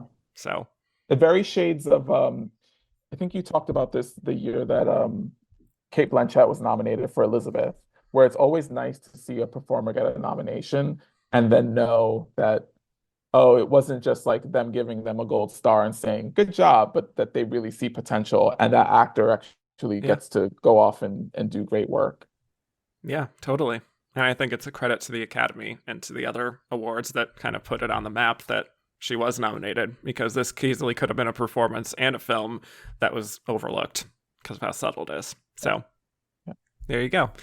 Let's move on to our final losing nominee here, Miss Michelle Williams in Blue Valentine. Yes. All right. So our next introduction here is Michelle Williams, who is on the path to becoming an Academy darling herself, though sadly that has not resulted in a win thus far. But Michelle was born in Montana, and she had quite an interesting path to where she is now. Like Jennifer, she was interested in acting from an early age, and broke into business as a teenager, which involved emancipating from her parents at the age of 15, and TV guest spots, smaller films to start, and then she got a series regular role on Dawson's Creek, where she played Jen for all 6 seasons from 1998 to 2003. And during that time, she's breaking into film in bigger parts in movies like Dick and Halloween H2O and But I'm a Cheerleader.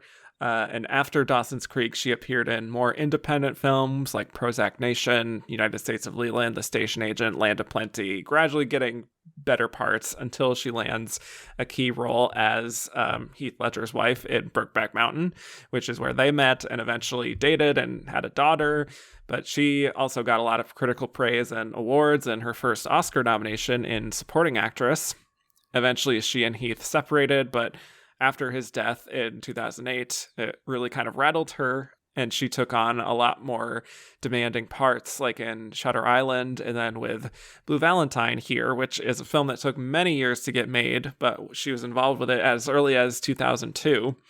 And her co-star Ryan Gosling actually became producers on the project. It was finally made here, and she gets her first lead nomination. So Blue Valentine, another independent drama here, tracking the highs and lows of a couple living in New York, Dean and Cindy, played by Ryan Gosling and Michelle Williams. He works at a moving company, she works as a nurse, and they have a daughter together, but the death of their dog leads them fully unraveling after that and taking their frustrations out on each other. And meanwhile, we see interspersed flashbacks of the early days of their relationship, which were much happier, much more innocent. So yeah, this is another tough one. What are your thoughts on Michelle Williams as an actress in the many, many eras of her career at this point, and her performance in Blue Valentine? I love Michelle Williams. My relationship with her began with Dawson's Creek. Hmm. I was, oh God, I was out of high school, I think, when Dawson's Creek premiered at that point. So, but like I'm one of those, like, my sort of teen years were in that pocket of time when WB was like exploding and everywhere, and you had shows like Dawson's and Felicity and Buffy and I like Buffy. all those shows. Hmm. Like those were those like formative like teen early 20s years for me. And I always felt and still do, to be perfectly honest with you, even though I'm now 44, I still feel very connected to those, not just those shows, but to those performers. And I love because I remember as a teen, as a youth of the 90s, how I, along with my contemporaries, were often dismissed because we were young. It's like, what do you know? And there's always that attitude of like, thing. It's good for right? So like, I remember the first season of Dawson's Creek was massive. It was like Kevin Williamson was coming off of Scream, and the big talk of that show was the dialogue, and obviously the performances and the cast were great. And it was like, yeah, it's good for a teen show. And so to see someone emerge out of that and have a big career has always just been like, I take a lot of pride without even knowing her and knowing a lot of her contemporaries, people like Kerry Russell's another one, that I'm like, oh, good for them, like they proved all of you wrong who were saying like they're just kind of okay. They're good for what they're Right. doing. She's fantastic. Like Michelle Williams, again, similar to Nicole, is someone who I'm gonna watch the film if she's in it. Partly because I love her, but also I just know she's going to be doing really amazing, really subtle work. I still remember being, what was I, 25, I think, or something, 24, 25, and going to the theater with friends to watch the gay cowboy movie. And I'll never forget the scene. It's after she confronts Heath in the kitchen in the theater, looking at one of my friends and saying she's going to get nominated for an Oscar. Like, I just was like, you're incredible. And I didn't even know you were capable of that. Wow. I adore her. I cannot speak highly enough of her. I think she's fantastic. And Blue Valentine is a film that is a very hard watch. It's on like a short list of films that I would say I think are incredibly powerful and very, very difficult to watch. And so I recommend them with the disclaimer of like, do it once, maybe twice, and you'll never need to do it again. Like Requiem for a Dream is another one of those films for me that I think love it. So influential for me as a storyteller. Like, oh, so hard to get through. Right. The first time I saw Blue Valentine, the thing that came through, again, I'll personalize it, is, I was really, my parents were in their 20s when they had me. This was in New York in the 80s. It was a difficult time. We did not have a lot of money or resources. So I see a lot of shades of my parents and their relationship in the film. So the first time I saw it, I was like just emotionally deflated when it was over. Like, oh my goodness. And still feel that way. We Yeah. rewatched it and was like, wow, I am shattered. Like it is such a difficult film. It's so hard. Because and I think this is the power of a Michelle Williams performance and also having a great scene partner and an incredible actor like Ryan Gosling across from you is that you're rooting for them the whole time. The whole time. It's like, I just want it to work. I just want them to work. It's a beautiful Yeah. film. I think anyone that just wants to have their heart opened a little more should watch it. So that's my overall impressions of the film. Beautiful. Yeah. Love that. I mean, I've had an interesting relationship with Michelle Williams because I will admit to being someone who does enjoy theatricality and drama in their actresses. There's a reason that Glenn Close is my fave, Mm. and so Michelle Williams isn't someone that I would naturally be drawn to as an actress necessarily, at least in even in this era. I think there is a kind of understated quality to a lot of her work that really speaks to me in some roles and doesn't do much for me in other roles, Mm. quite frankly. Loved her in Brokeback Mountain, all the stuff like after that when I'm not there and just a lot of things after this. Good stuff, but there's moments where I've been a little lukewarm at times. I will say I've enjoyed some of her more recent choices in roles, like with the Fablemans and Fosse Verdon, especially when how she's kind of challenged herself in that way, I think has been really exciting to see. So, this is one that I was really curious to look back on because I also remember loving this movie and loving both of their performances, but also kind of thinking like maybe Ryan outshined her in moments in the film for me. So I was surprised, as I still am now, that he wasn't nominated alongside her. But watching it again, I was like, wow, like this is a really beautiful performance from Michelle and really heartbreaking, just really sensitive work. And I think she and Ryan have such a great, unique chemistry that works really well. And I don't know, just as a character, this is similar to my thoughts on Jennifer Lawrence, where there's just a really smart sense of self she has and a history, even when we first see her as Cindy, and she's kind of like perpetually exhausted, but mostly keeping kind of like a low-key temperament until we get to those more explosive moments. But it's really in that sort of like, I gotta do what I gotta do. I gotta make sure my daughter's eating and dressed and raising her right. And she's very used to being the responsible one between her and Dean. And she gives these little looks of being annoyed with always being the responsible one at times. Even like in the beginning when they're at breakfast, for example, and he's kind of goofing off with their daughter. And there's that little bit of just like, I have to be the not fun parent, but someone has to. If she didn't have to fill that more difficult role, then nothing would get done, like that sort of thing. And I think she just very subtly shows that bitterness of being in that position, but also feeling like she doesn't have a choice. But then when it comes to her feelings for Dean, it's so complicated because he's fun and he's caring and he feels very passionately. But you see how in her eyes, like that kind of energy eventually wears thin when it comes to evolving and being a responsible adult. And she kind of feels like she's evolved. And for him, he hasn't. In fact, he's seemingly gotten meaner over time. And it's just so gloriously messy. And it is hard to watch. But watching the two of them go back and forth, I think it's so riveting. I think we should also add, because it's hard to, for me, it would be difficult to talk about a performance without contextualizing where an actor is, and that this was filmed in the aftermath of her ex-partner Heath Ledger passing away. And so Yeah. the, the character is complex, but the rawness, I think, of her performance, I'm sure had a lot to do with what she was going through emotionally. And it allowed her to, this character, this film allowed her to sort of pour, I'm sure, a lot of what she was going through into her work.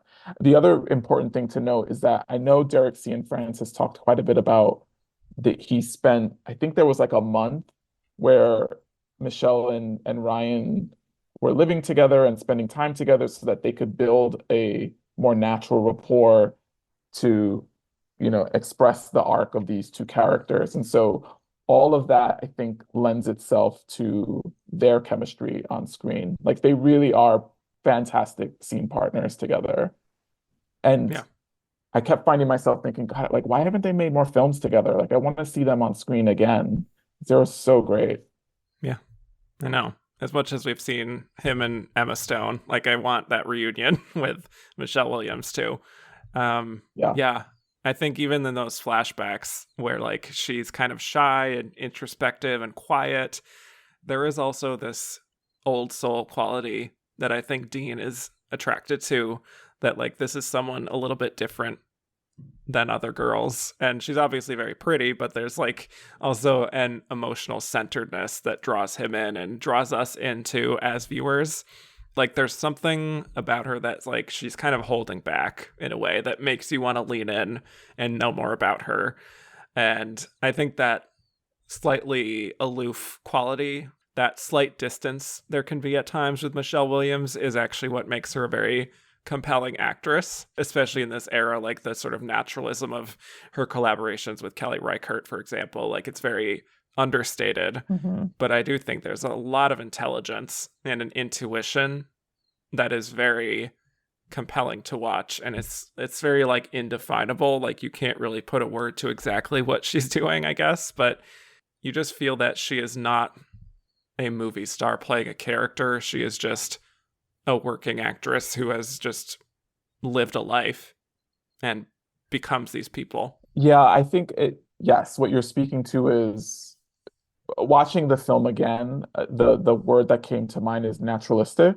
Like I just Yeah. don't, and I think I feel this way about most of her work, is that it never feels like she's acting. It feels like she's just inhabiting. Right. And it's interesting, just if we only isolate her nominated performances, that I would say I think you see that exhibited most in her performances that have been nominated in the supporting category, right? This is really kind of the only Yep. film of this nature in her lead performances, because I would say like My Week with Marilyn and obviously Fablemans is much showier, right? Like she's doing. Oh yeah. Um, Hmm. as opposed to, I think her work here feels akin to what we've seen in Brokeback, and definitely what we wind up seeing with Manchester by the Sea, right? Where Oh yeah. and I think the tricky nature of Blue Valentine is that for both of them, both Michelle and Ryan, is that they're falling in and out of love, which is on screen never easy to do. I would say it's as similar to like playing drunk, where like very quickly it could just go off the rails and you're like, what is happening here? And I find the falling in and out of love narratives tend to be either really cloying or like really melodramatic. Like it's just a little actorly. And she's so clocked in that it's neither, right? Like there are Yeah. moments where it feels, and I think part of this is a credit to Derek Cianfrance and his direction, but it feels at moments very verite. Like it just feels like we're just watching two people. And Yeah. I love that. I think her line reads in the film is really, really strong. She feels there are moments for me with her where the lines feel improvised.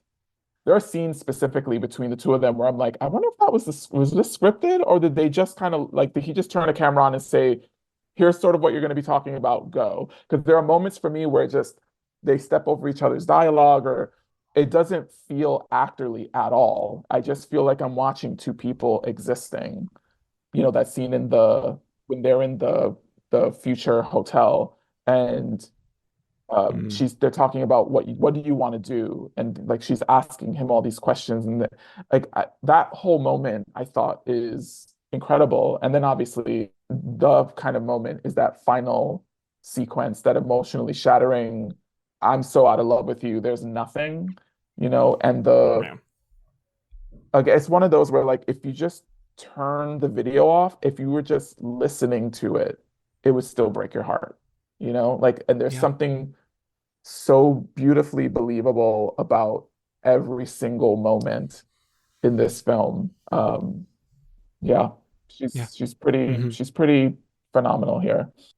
Well, I mean, I can confirm that some of it was improvised. Because, like, especially the stuff where they have their first kind of big date of sorts on the bus, that whole sequence does feel very spontaneous. And in the streets of New York, that was like almost fully improvised, just the two of them. But it's just like, this is the happiest moment in the film where it's like there's no baggage. It's just the two of them. She's gradually lowering her walls and he's just becoming enchanted with her.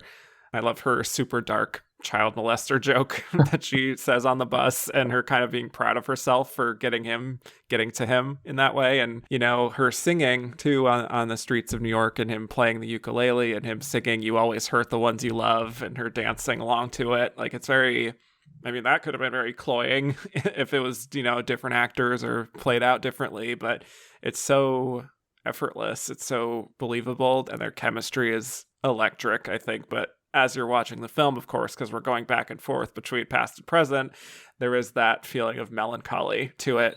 It's like we know where all of this is going in their future, where it's like every conversation they have now is an argument. There is still some playfulness there at times, but for her, it's just almost like this detachment, almost like laughing at the nature of their relationship having gone so south, and she just knows everything about him. She knows all of his flaws, and she's kind of like predicting things before he can even say them or act in a certain way. It's like that's what marriage is when you know the other person for a decade or so, or however long they've been together. you Yeah. know, it's like she can say like, I think at one point she says, "Good luck thinking before you speak," instead of saying what you think, which she kind of presents as a joke. But it's like, this is after years of dealing with this guy's big mouth, underneath that. And the whole thing where it leads to him trying to initiate sex and her eventually relenting, but then just showing this total coldness, and he's kind of turned off by it. And just the way she navigates that is so exposing and messy, because it's like she's kind of drunk and sloppy, but she's just reached a point of being so turned off by him, and it's hard for her to ward him off, but she does. And it's just like, it's just tough to watch, but she's tapped into very, very real emotions there. And it's coming from a very vulnerable place, and just feeling like she's reached a breaking point of being totally spent with his lack of ambition and his immaturity. And they have different goals. Like, he wants a child, she doesn't. And she just has to figure out this relationship and how to go on from here, Yeah. while still reconciling with these things that are bothering her. And it's like similar to a little bit of like Nicole in her performance, where it's like she probably can't even say herself how exactly she feels and all the mix of emotions she feels about him at this point. But you can sort of feel her wrestling inside with what to do and how she feels. Yeah, and it's fascinating because there's the big reveal in the story that the baby she's pregnant with, she doesn't have an abortion, and that's the child that they're rearing. Because initially, I think there was an assumption that, oh, that's their child together, which Mm-hmm. creates an extra layer of heartbreak in that moment when he's like, let's make a baby, and she's Right. not interested, for a multitude of reasons. So when you think about our flashbacks to the beginning of their relationship to our present day narrative, there's only really been about 5 years, right? It's like five plus the pregnancy, so let's say about Yeah, six I guess years so. Yeah. between the two. And you're Mm-hmm. like, God, it's like a lot has happened to them in not a whole lot of Yeah. time when you think about it. But she has evolved, like she's grown, and she's a nurse now in addition to like being a working mom. And where I think we got to see her messiness in the past, we've seen how she's evolved, and so we can empathize more with her reasons for wanting to now sort of press the red button and get out. Like she's just looking for a way to sort of dispatch this relationship that I think in a lot of ways she feels obligated to stay in, because he showed up for her at a time where she was more of the messy one. And like he saved her. And now, in essence, what he says to her in that last conversation, which is like, how are you showing up now to save me? Which is not really her responsibility to do, but makes for obviously a really just heartbreaking story. I have to say, in terms of her performance of all of that, it's fascinating because the camera doesn't always frame her, right? She's not always on camera. And I think one of Mm-hmm. the beautiful things about her performance is that she has to communicate via her voice and her body language, right? It's like we don't always get to see her. And that can be really tricky, like we see that like after the pregnancy test, for example, it's like we're gauging how she's probably feeling just from the way that she's walking down that hall. It's like we don't get to be with her. And I think that would have been the easier, the more expected choice. But I think that gives her a lot to do. And then the other thing is just the range that we get to see from her playing Cindy as a younger woman to seeing her be more adult, right? So she gets to play in those flashback scenes innocence and ambition. And then in our present day narrative, we get to see her more exhausted and complacent. And I think it just, in terms, you don't often get roles that allow you to sort of stretch in that way in one single film, or, with one particular character. And the fact that she got to do both in the same film and obviously knocked it out of the park is makes it all the more impressive.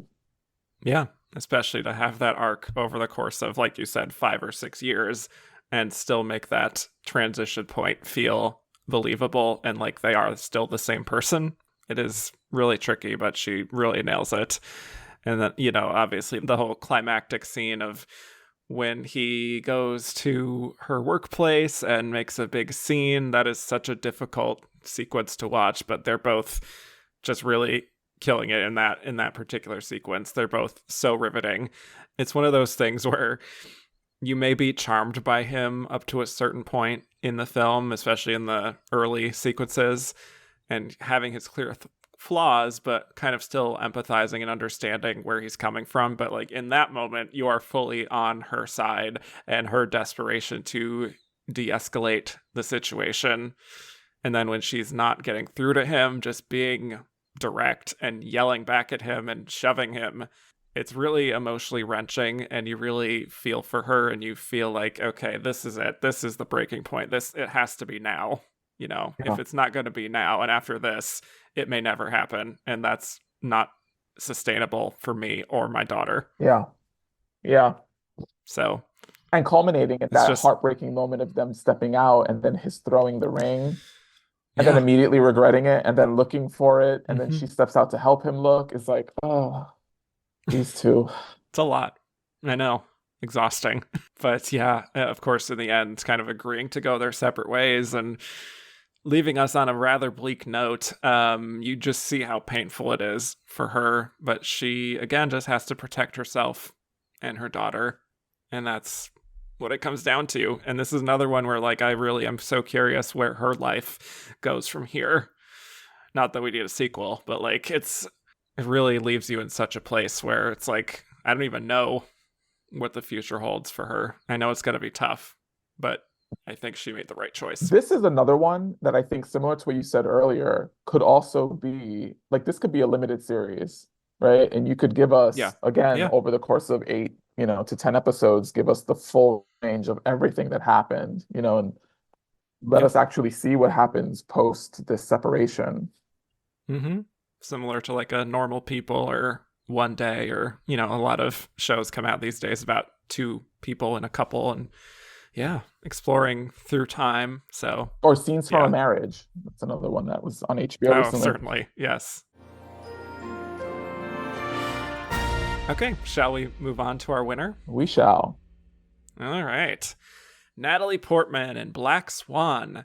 Another introduction to make here, since this is her first Best Actress nomination as well. So Natalie Portman, born in Jerusalem in Israel, and she moved with her parents to the US when she was 3. She was spotted when she was 9 by a model scout, and by the age of 11, she was already starring in a major role, Leon the Professional, in 1994, which got her a lot of attention, and she appeared in films by big directors after that, like Michael Mann's Heat and Tim Burton's Mars Attacks. She was a star on the rise, and then she just launched into the stratosphere, so to speak, in 1999, when she not only got her first Golden Globe nomination for Anywhere But Here, but she also starred as Padme in Star Wars: The Phantom Menace. So she became a worldwide celebrity from there, and she appeared in the next 2 Star Wars films, while also taking on some other notable roles in films like Cold Mountain and Garden State. And then she gets a lot of critical acclaim and wins a Golden Globe for Closer, Mike Nichols' Closer, for which she gets her first Oscar nomination as well in Supporting Actress. And it's a bit up and down from there. She has V for Vendetta, she has Goya's Ghosts, My Blueberry Nights, The Darjeeling Limited, The Other Boleyn Girl, working with quite a few auteurs and dabbling in a lot of different types of roles. And then Black Swan arrives in 2010, and it's a huge moment for her and a huge commitment. She first got involved with this way back in 2000, right after the director Darren Aronofsky had released Requiem for a Dream. And she was 20 years old, and she said she was interested in playing the role of a ballerina. So, this was long in development, and it went through various stages. But once they got the green light, Natalie trained for 6 months, 5 hours a day, to believably play a ballerina and to look like one and perform like one. Keep in mind, she did have a body double for some of the more advanced moves, but a lot of it was her. But in this film, she's playing Nina Sayers, a member of the New York City Ballet, as she eagerly hopes to land the part of the Swan Queen in their upcoming production of Swan Lake. And we see how she's very focused and single-minded on her goal, and also very sheltered from the world by her overprotective mother, played by the great Barbara Hershey. So when she auditions, the artistic director, Thomas Vincent Cassel, says that she's got the innocent white swan character down pat, but she isn't able to convincingly play the more seductive black swan. But she ends up making a move that kind of convinces him to give her the role. So meanwhile, there's another dancer, Lily, Mila Kunis, who really kind of embodies the more sexual Black Swan role very well, and she befriends Nina, but Nina soon becomes consumed with being perfect, and it leads her down a very dark path psychologically as she gradually loses her mind. So let's dive in here. Natalie Portman, thoughts on Natalie Portman overall and her Oscar-winning performance here? Natalie, I still remember my dad coming home from Blockbuster Video, 1994. I was in high school, and he's like, "Bro, got this movie. We gotta watch it. Like, it's about a little girl. She's like a hitman." And watching Leon the Professional and being like, "Wow, this movie is so incredible, and this young performer is so great." So I feel like I've had a relationship with her for a really long time, really since like the beginning of her career. Mm-hmm. I've always admired Natalie Portman. I think, funny enough, she's another one that I would say similar to Michelle is like, like there's like those young actors, those kid stars, and there's always that question of like, are they going to be able to kind of capitalize on a moment, and are they going to continue to give us really great work? Are they sort of a product of the director they were working with? And she's someone who pretty consistently kept working. I don't know, aside from her work in Closer, and I would have to go back and sort of revisit her full filmography, but I don't know that she gave us any performances prior to Closer that would have led us to believe that she would be capable of this. Like, this No. just felt so above and beyond anything that she had ever done. I am a huge fan of Darren Aronofsky. Again, I was still like Requiem for me is like, oh my God. And then I'm biased because, as you've noted, Barbara Hershey's in the film, and that's if I'm making a list of best actors, or my favorite, I should say, actresses, she's my number one. Like, Mm-hmm. since Beaches, have been obsessed with Barbara. Like, she's my favorite. Um, She's delicious here. I love her and here. she's so great here. And I have to Yeah. say, biased again, because, and I should also know, Barbara's a friend now. Do love her, but Oh, um, wow. I will say, so again, a little biased, but totally deserve that supporting actress nomination here. But I think that this is a really interestingly calibrated movie about perfection and obsession and the sacrifices that it takes to achieve greatness. And so keeping that at top of mind, Natalie comes in and I think does such a stellar job of selling the mental health of Nina. You have this young woman who, again, on the surface is like a ballerina and wants to be cast as both the white and black swan. And, at the end of the day, it's like she's dealing with this man who's running their company who is very flawed, and she's got this mom who never got to see her full potential all the way through, and so she's so torn between all these different people who are all vying for her to be someone other than who she is. And how does that then impact a person's mental health? I think that it's a really interesting story that I think the first time I ever saw the film, and I would say any of the subsequent rewatches up until this most recent viewing, I'll be honest, I don't know that I always was fully clocked in and understood exactly what the film was trying to say.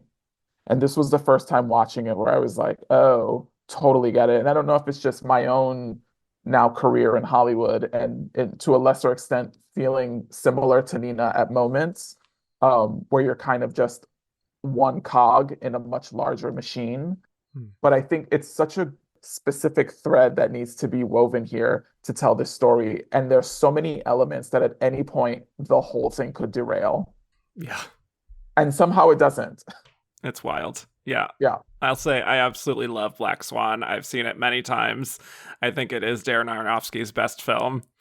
And I remember very eagerly awaiting it in 2010 and like watching the trailer many times, just like obsessed over all the details of the production leading up to it. And when I did end up seeing it at the end of the year, I was just so taken with it. I love all the production elements. I love Matthew Libatique's beautiful 16 millimeter Gorgeous. cinematography, just incredible. The sound design, the crunching sounds, all the body horror-ish stuff is so great.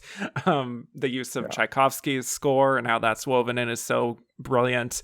And really all the performances, her and Winona Ryder even in a small role, but still such a great highlight as the dying swan, so to speak.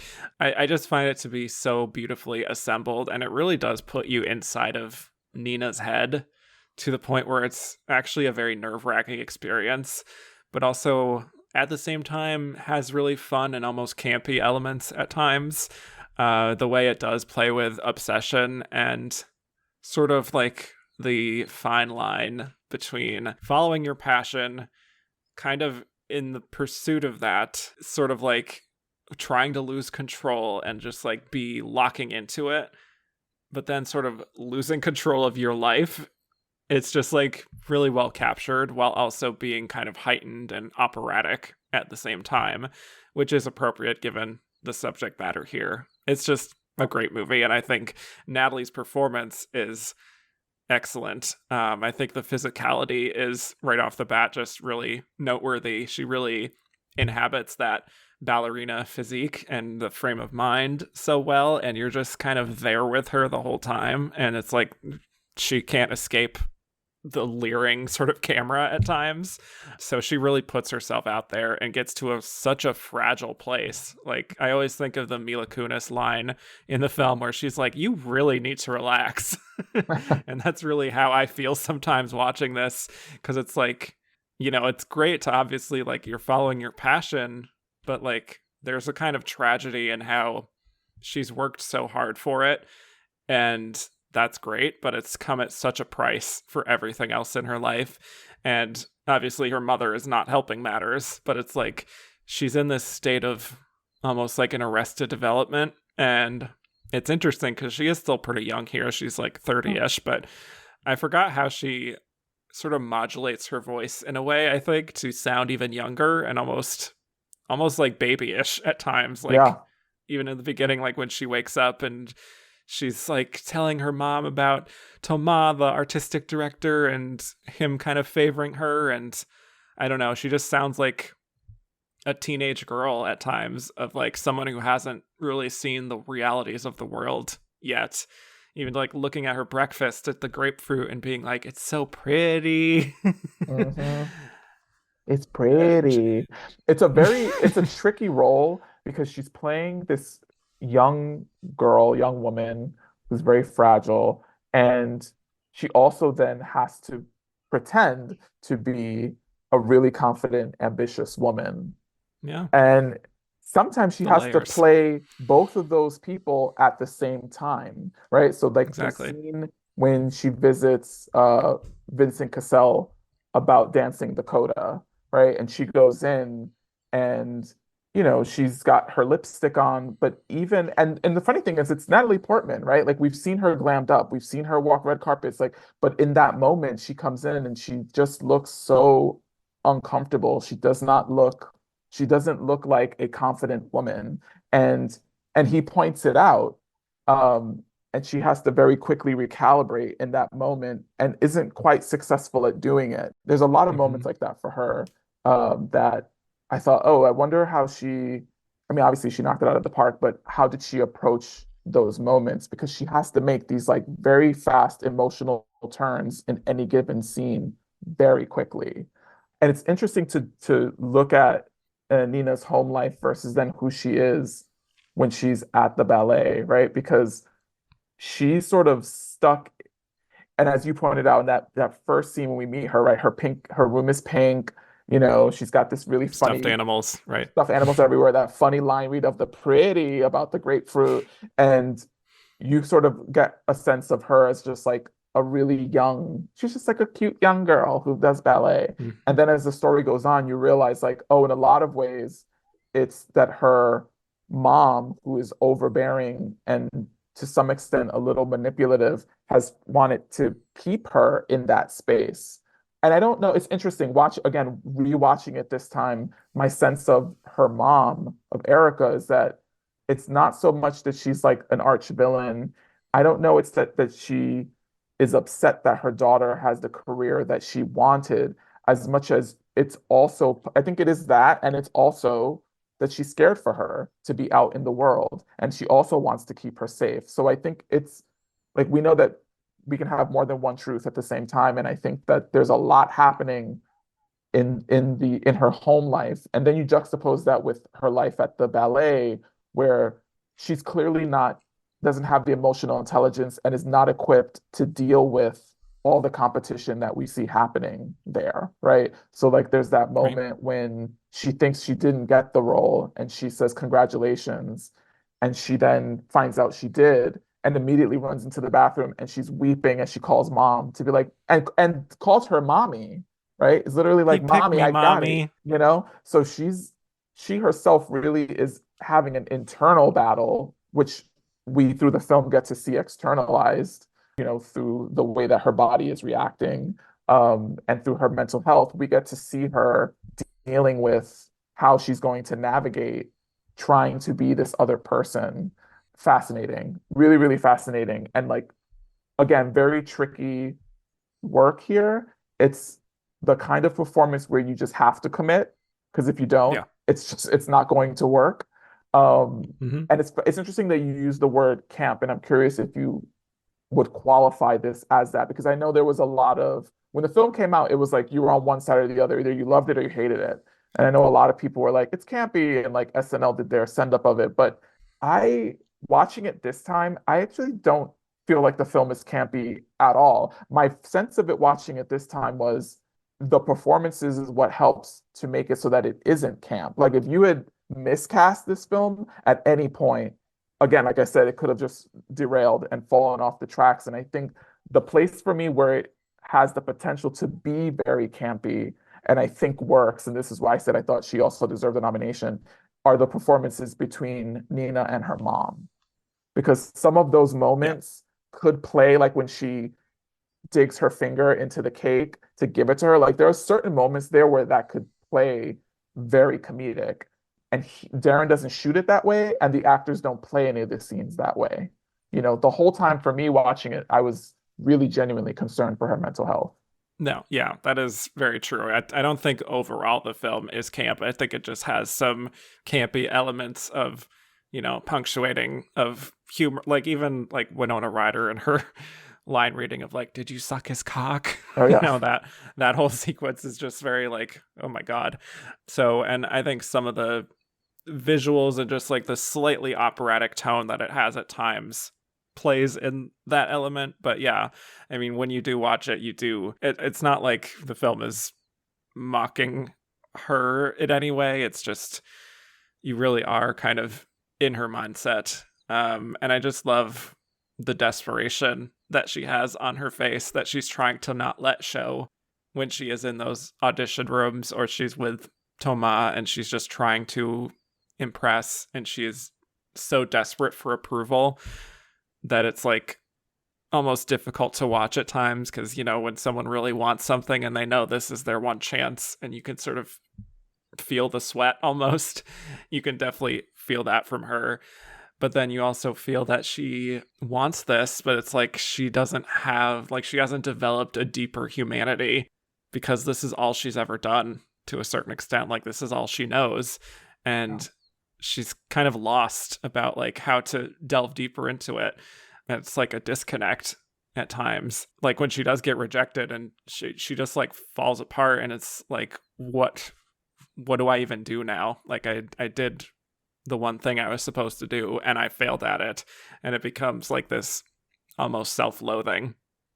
And, it's not so much like what she says, so much as how she communicates this really powerful urge for approval at all times, which probably stems from her mother, but really just goes all the way out into the real world. Yeah. Because it's interesting how she doesn't really I don't know if this is the right phrase for it, but like she doesn't really code switch in the sense of like, does Nina actually have friends that she hangs out with? Like, does she have a relationship with anybody outside of her mother? She still just sort of carries herself in this sort of like babied teenage girl type of way. Even with people like Lily, like her peer, Mila Kunis, when Mhm. they're like having small talk in the bathroom, it's like she barely knows how to communicate with her. So Completely. it's just really fascinating. Yeah. Yeah, and doesn't even see the signs of like there's no moment for her to check in with herself about the choices she's making when they go out and she's offering her the pills and is like, go ahead, do it. Like, we'll have a great time. And it's only gonna last whatever she said, like an hour. And it's not like there's a moment for her to sort of take a step back and say, are you really my friend? Are you manipulating me right now? Is this a good choice? She knew that she had, a rehearsal the next day, and but there's no moment for her to have that check in with herself.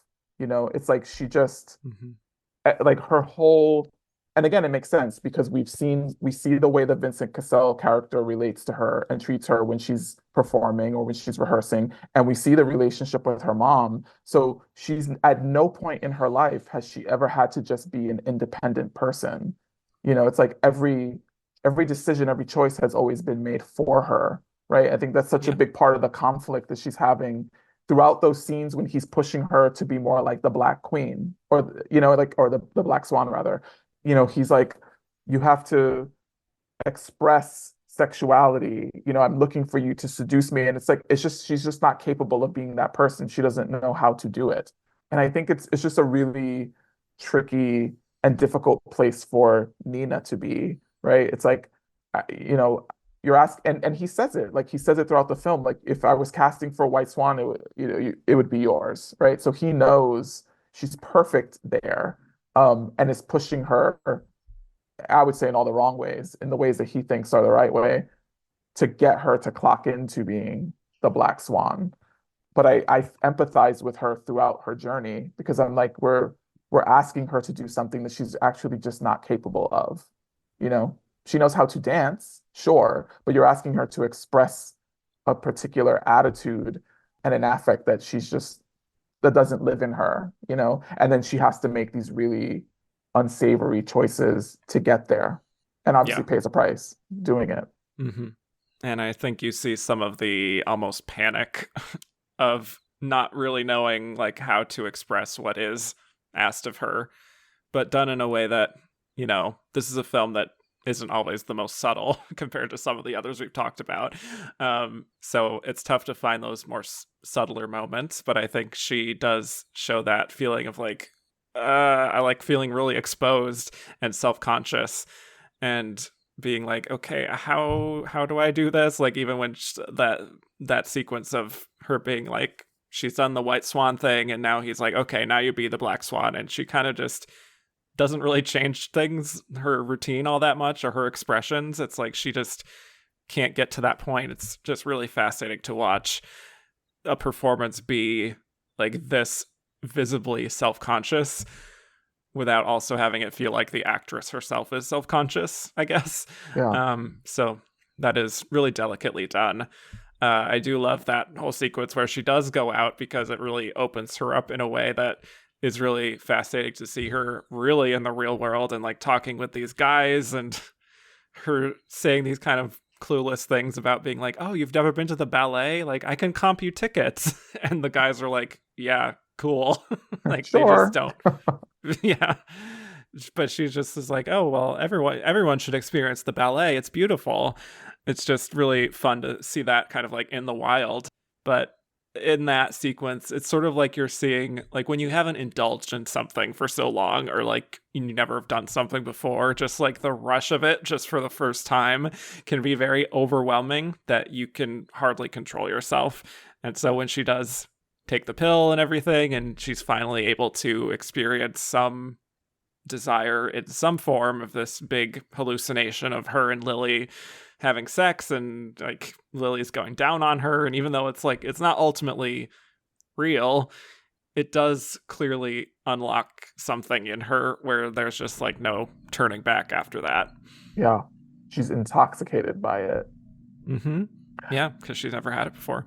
I'm curious because, the film overall, I would say, is an allegory for mental health Yeah. outside of what we're talking about with, Yeah. perfection and obsession. And I'm so curious, do you think, because I've read plenty about it, and I don't know that I have an opinion one or the other, but do you think that Lily was a manifestation of all of her internal conflict?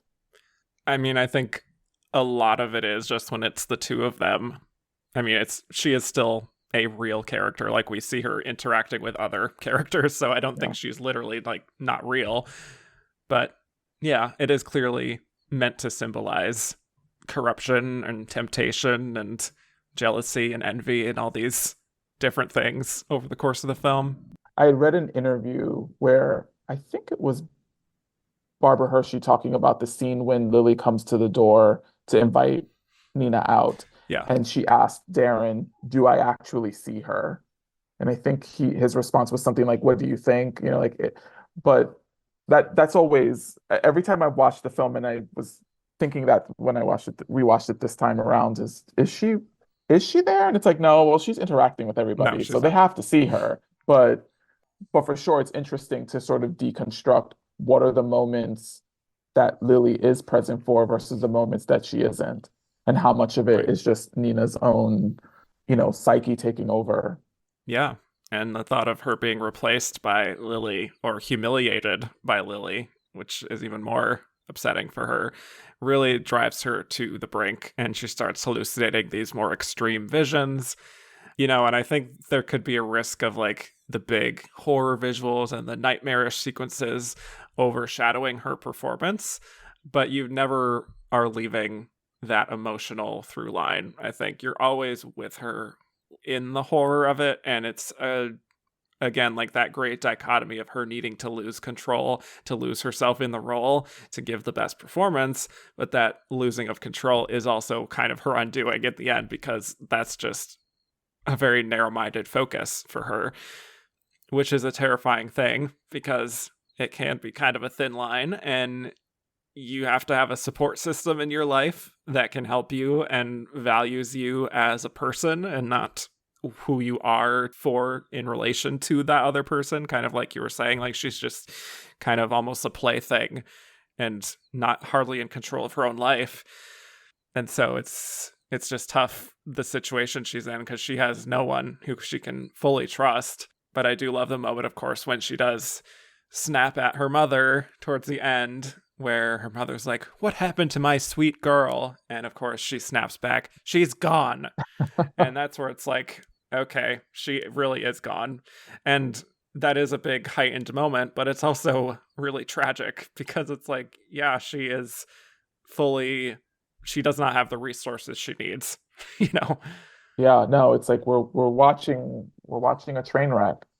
I Yeah. thought about this may seem odd, but while watching the film, it made me think about artists like Amy Winehouse, like people who Yeah. very clearly did not have the support system and the people around them to protect them, and what happens to those folks. And that came through for me watching Black Swan this Yeah. time around is, it really is just I mean, obviously very heightened, but is really a portrayal of like what actually happens out in the real world to very many artists and people who just have an incredible talent, that they're taken advantage of and they're abused. And it's in a lot of ways the story is really, really heartbreaking. I think you can get caught up Yeah. in the visuals and sort of lose exactly what emotionally the story is trying to say. And it's really actually I think it's a lot more dense than some people 14 years later give it credit for. I agree. Yeah. I mean, even the final sequence, I think, is so beautifully expressed because we have the added layer of her now performing at the premiere, and she is not in a very good emotional place by the time she is marching on that stage. But I think just the total panic of barely keeping it together, despite this being her big night, is so captivating to watch because there is a real tragedy in it. because she does lose herself. And I love how Natalie fully commits to especially the mania of like transforming into the Black Swan and like quite literally having that visualized with like she has the red eyes now and the feathers.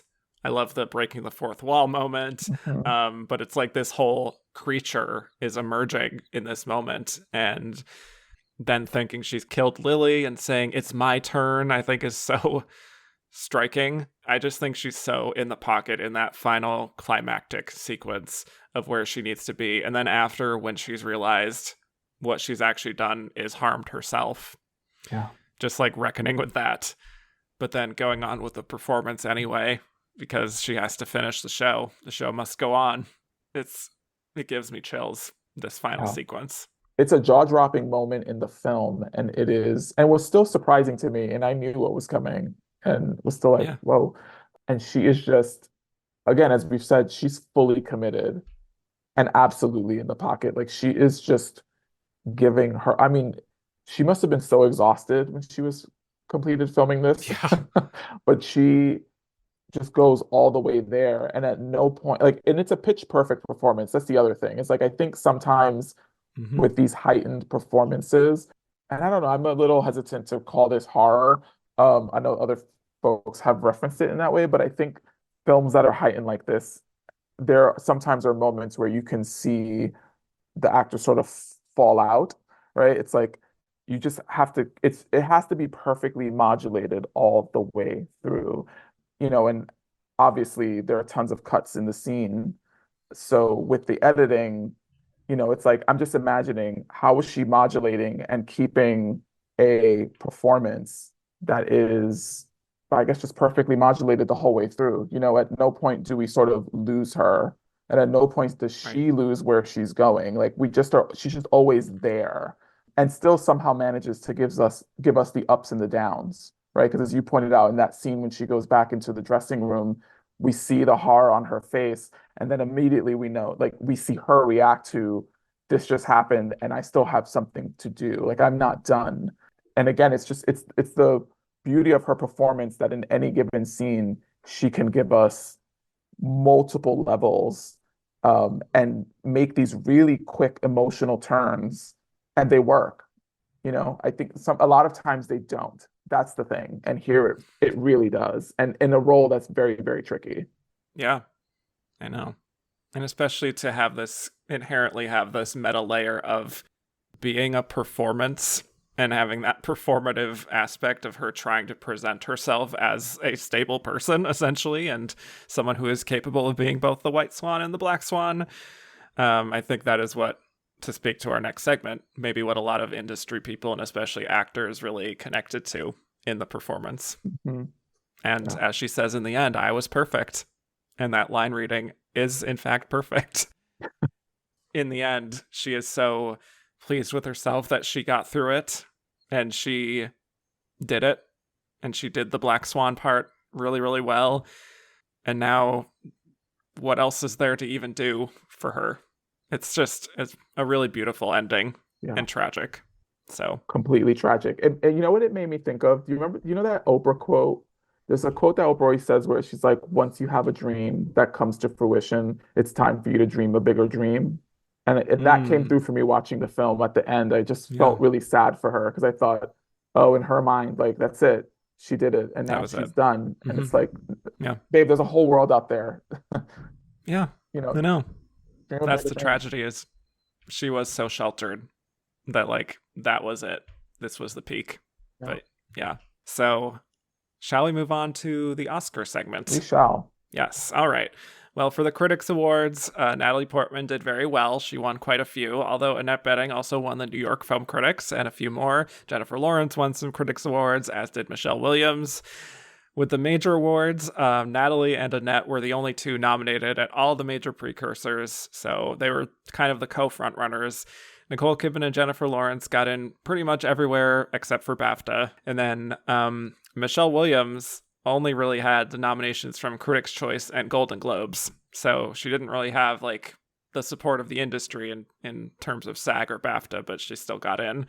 As far as wins, though, Annette Bening won the Golden Globe for Comedy Actress, but Natalie Portman won everything else. She won Critics' Choice, Golden Globe for Drama, SAG, BAFTA, complete sweep, which we actually hadn't seen in this category in this fashion since Helen Mirren in 2006. So it was just a done deal for Natalie heading into the Oscars. So why do we think Natalie was our winner, especially with such, kind of an unconventional sort of psychological thriller type of role that we don't often see win here? I think she won because it was so unexpected. I think that the Hmm. Academy really responds to a performer who, at least in more recent memory, who does something that is just left of the middle, right? I think we saw that again with like Michelle Yeoh winning for Everything Everywhere. Um, Yeah.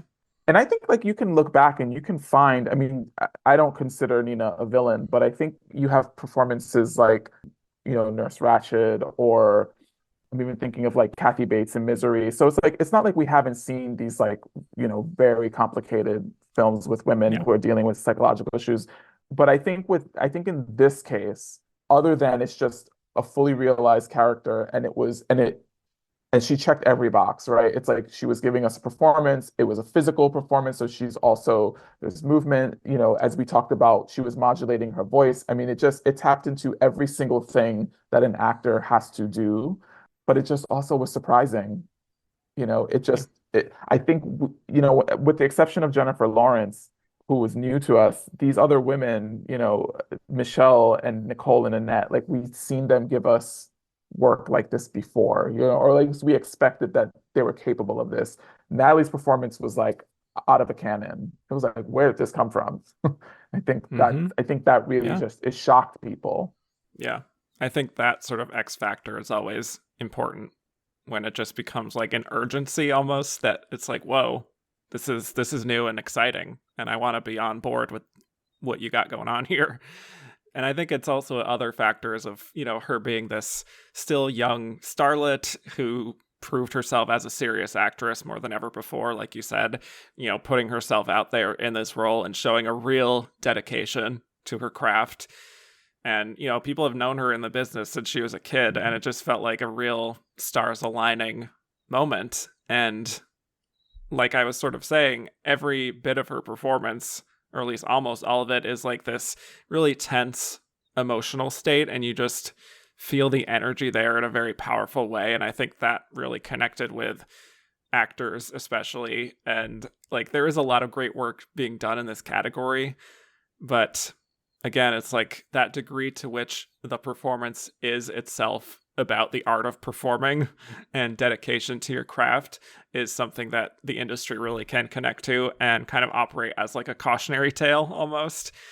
I also think it matters that this, for me, is the most compelling part of the five. Like sometimes that is enough to put you over the top. Mm. That it's just like the character itself and her journey. There's something about it where it's like it kind of crystallized in terms of critics liked it, industry liked it, audiences liked it. Like it's $100 million hit, more so than any other film here. It's the box office champ. So, but it just sort of became like a zeitgeisty sort of phenomenon in its own way. And so it got a lot of people talking Yeah. more than any other performance here, for as great as they are. Can I say, interestingly, and I hadn't thought about it till just now, Natalie's win kind of is like a career win slash an IOU, because she also, I mean, like she won the Golden Globe for Hmm. Closer. So, there was some talk Right. that she could wind up on stage when she was nominated that year. So it's really interesting that she had all these other narratives working in her favor as well. Yeah. Yeah. It's almost like as odd as this comparison is, someone that a performance you love, Julia Roberts and Aaron Brockovich, where it's like she had been in the business for quite a while. She'd delivered good performances up to this point, and maybe Natalie wasn't on the same level as Julia at her peak. But by the time they get to this, either Aaron Brockovich or Black Swan, it's like this feels like the right time to finally give you this. And we have this relationship with you, and this is the performance we finally feel is worthy Yeah. for you to win this Oscar. So I think, Annette probably had a lot of, Hollywood friends who were behind her because she is Hollywood royalty. by this point. So I think she had a fair amount of probably alternative picks for people who in the Academy who are a little weirded out maybe by Black Swan. I don't know. I can't see it being like a total universally loved film by the industry, but clearly there was enough passion for Natalie that there was no chance that Annette would have upset her. Yeah. So, well, shall we move on to questions? Let's do it. Okay, Ben Roberts said, is this a top 5 lineup of all time, I guess? I think it's right up there with the best of them. I wouldn't say the best, but I think it's definitely a really strong lineup. Yeah. Like this is one where the person I would rank number 5 in this category would maybe be my winner in another year, in a weaker year. So that has to count for something, I guess. Bruno said kind of similar. We talk about iconic lineups like 1950, 1974, and 2006. But 2010 is an underappreciated lineup. Where would you rank this lineup in your ranking of Best Actress lineups? Well, I don't have a ranking of Best Actress lineups personally, but like I said, like in that top 10 pretty solidly. Yeah, it's up there. Andy Bayless said, Natalie Portman's win is kind of undeniable here. However, I would also love for Annette or Michelle's performance to have won. Is there another year where you'd love a 3-way tie? What's your answer to that? Well, I have a few. I mean, I would say 1950 with Judy Holliday, Gloria Swanson, and Bette Davis, I think would have been an incredible 3-way tie. But I would also throw in like a 1987. I would do Cher and Holly Hunter and Glenn Close. Oh, that's good. For Moonstruck, Broadcast News, and Fatal Attraction. Oh, I love that. I don't have an answer right now for that one, but that's okay. I'm sure there are years that I could find where I love more. Well, you mentioned 1988. Was there like a 3-way tie you would do for that? You said one of your favorites. Oh, that's fair. Yeah, well, I'm going to take Jodie's away Glenn because Close and Dangerous Liaisons. No, it would be I would do Glenn, Melanie, and Sigourney. I don't know that Sigourney in Gorillas and Mist is my favorite of her performances, but she's someone who I think should have an Oscar on her mantle. Correct. Love it. Okay. Existential Rock said the last 2 Best Actress winners, as in Michelle Yeoh and Emma Stone, have been monumental performances that carry their film and go weirder than the typical Best Actress nominee, let alone winner. Would you consider this, as in Natalie, the Academy's first major deviation from what we consider a typical winner? I mean, you mentioned Kathy Bates earlier. I think she kind of laid the groundwork in terms of like a genre type film performance winning. So I wouldn't say Natalie was the first. Yeah, I would not. But certainly, unconventional. Richard Thompson said, we often talk of horror not being accepted by the Academy. There are numerous exceptions over the years, but that tends to be the rule. Of course, Black Swan is not full-blown horror, but it has elements. What allowed this to overcome the Academy's usual bias? Sort of talked about that a little bit. But, I mean, I think it's just the element of her really stretching physically and emotionally and being in a kind of film that has the inherent performance level to it and the themes resonated.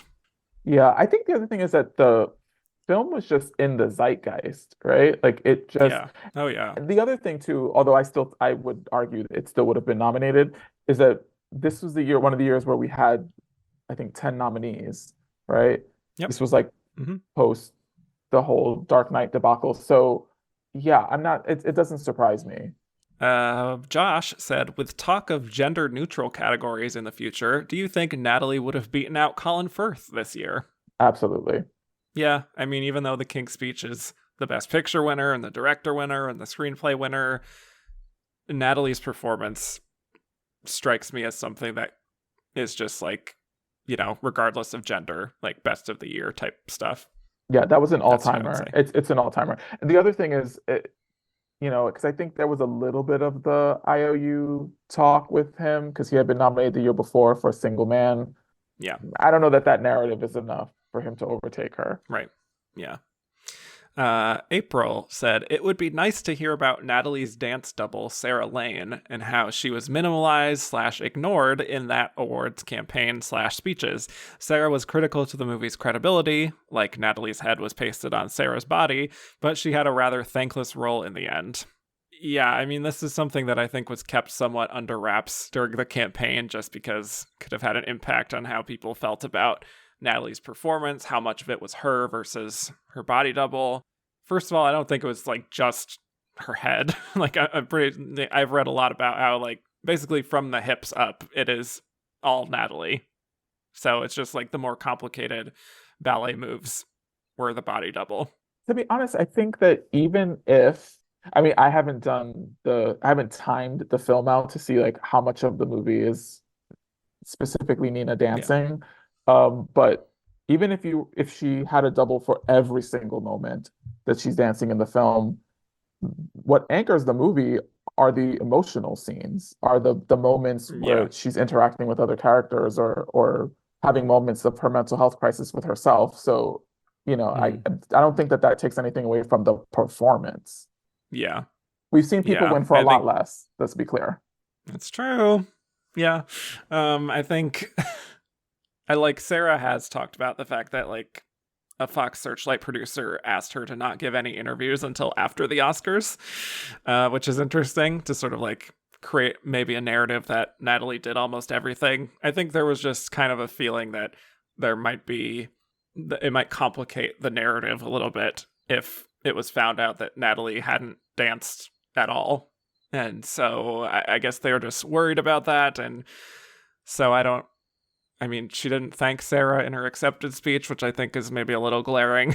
But yeah, I think it's like it's somewhere in the middle, like what the truth is in terms of who did what. But to your point, the reason she won is the emotional journey that Natalie is expressing throughout the film, not so much because she pulled off being a ballerina. Yeah. Levi pretty much had a similar question, which is the dancing double Black Swan controversy broke just days after the Oscars. If it had become a major story during voting, would that have impacted Natalie's chances? I don't think so. I don't think so either. It would have slightly complicated things, and I'm sure people who didn't like the film would have had something to say because they would have used it as an excuse to talk about why her performance wasn't worthy of an Oscar or whatever, because that's how people are on the internet.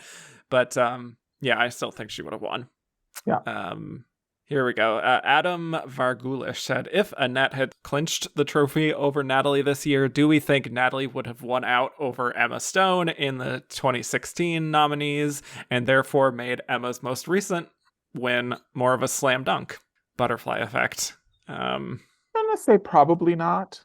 I Yeah. don't think people loved Jackie. I think she's great in it, but that Yeah. wasn't a film that was beloved. And I think, you know, even if Emma doesn't win for La La Land, like Isabelle Huppert right there, I don't know. I don't know Yeah. that Natalie's the one who's taking it. Right. I'm sure we'll revisit this on the 2016 episode, so I don't want to say too much. But hypothetically, if Natalie did win for Jackie, and then to carry out Adam's point here, like the race between Lily Gladstone and Emma Stone this past year probably gets much clearer if Emma Stone does not already have an Oscar, even though that didn't affect things in the end anyway. So Yeah. there you go. Let's see. Declan Cashin said, could Bening have made a better play in supporting actress? Hmm. I mean, perhaps she would have had a better chance of winning, but Yeah, I don't, yeah, I don't know. I don't know that I see that as a supporting performance. I think we would have been I talking about don't. like category fraud if that happened. Yeah. Like, I sort of get why Julianne would make more sense as a lead because a lot of it is her journey, but they're co-leads. And so, like, strategically, if they did push Annette supporting, it would have been weird, but like, so is Haley Steinfeld being in supporting for True Grit. So, That from the part. same year. So it's tough. Also, But who gets knocked out? That's the other thing. It's like that was a pretty stacked, like supporting actress that year was yeah, pretty stacked. I'm like, oof, it's hard to see who do you take. maybe Jackie Weaver gets kicked out for Animal Kingdom, which would suck because I love that performance. But could she have won over Melissa Leo? Maybe, but I don't think it would have felt right. Yeah, no. So, well, Richard Thompson said, why did Annette Bening make it, but not Julianne Moore? Um, I'm just gonna my disclaimer, my preamble to this is I love Julianne Moore. I think we've seen her do other work that's better. Just be frank. She's really good and the kids are all right. I don't Yeah, know that I think that that's like an Oscar worthy, like an or an, it's tough because again, it's like it's a two-hander. It's both of them. She's great in the film, and she really is truly Annette's scene partner, and they're wonderful. I think the thing with, as we talked about when we were discussing Annette, Julianne's performance and the character, everything's like right on the surface. There's, Yeah. you're not, there's nothing like overtly complicated about her. We're not digging in any deeper on her. Where I think Annette's character is a little less bold. Like she's not as loud. It's a quieter, more subtle performance, but there's so many more things happening for her. Yeah, I agree. Yes. Jeremy Kaplan said, even though Annette Bening was overdue, I don't think she had much of a chance against Natalie Portman here. Do you think that Bening having to co-lead her film rather than being the single lead hurt her chances to win? I don't know that there's any world where that performance, as great as Annette is, I think it goes back to what we were talking about with like, if you look at the category overall, like who are the people who are taking who gets up on that stage? What are we honoring? We know there's a lot of different factors, Yeah. the person and, how long have they been in this career for, or, who the character is. But I think at the end of the day, it's like, it's hard for me to imagine anybody taking over Natalie. It's like, we don't see Yeah. that many moms winning.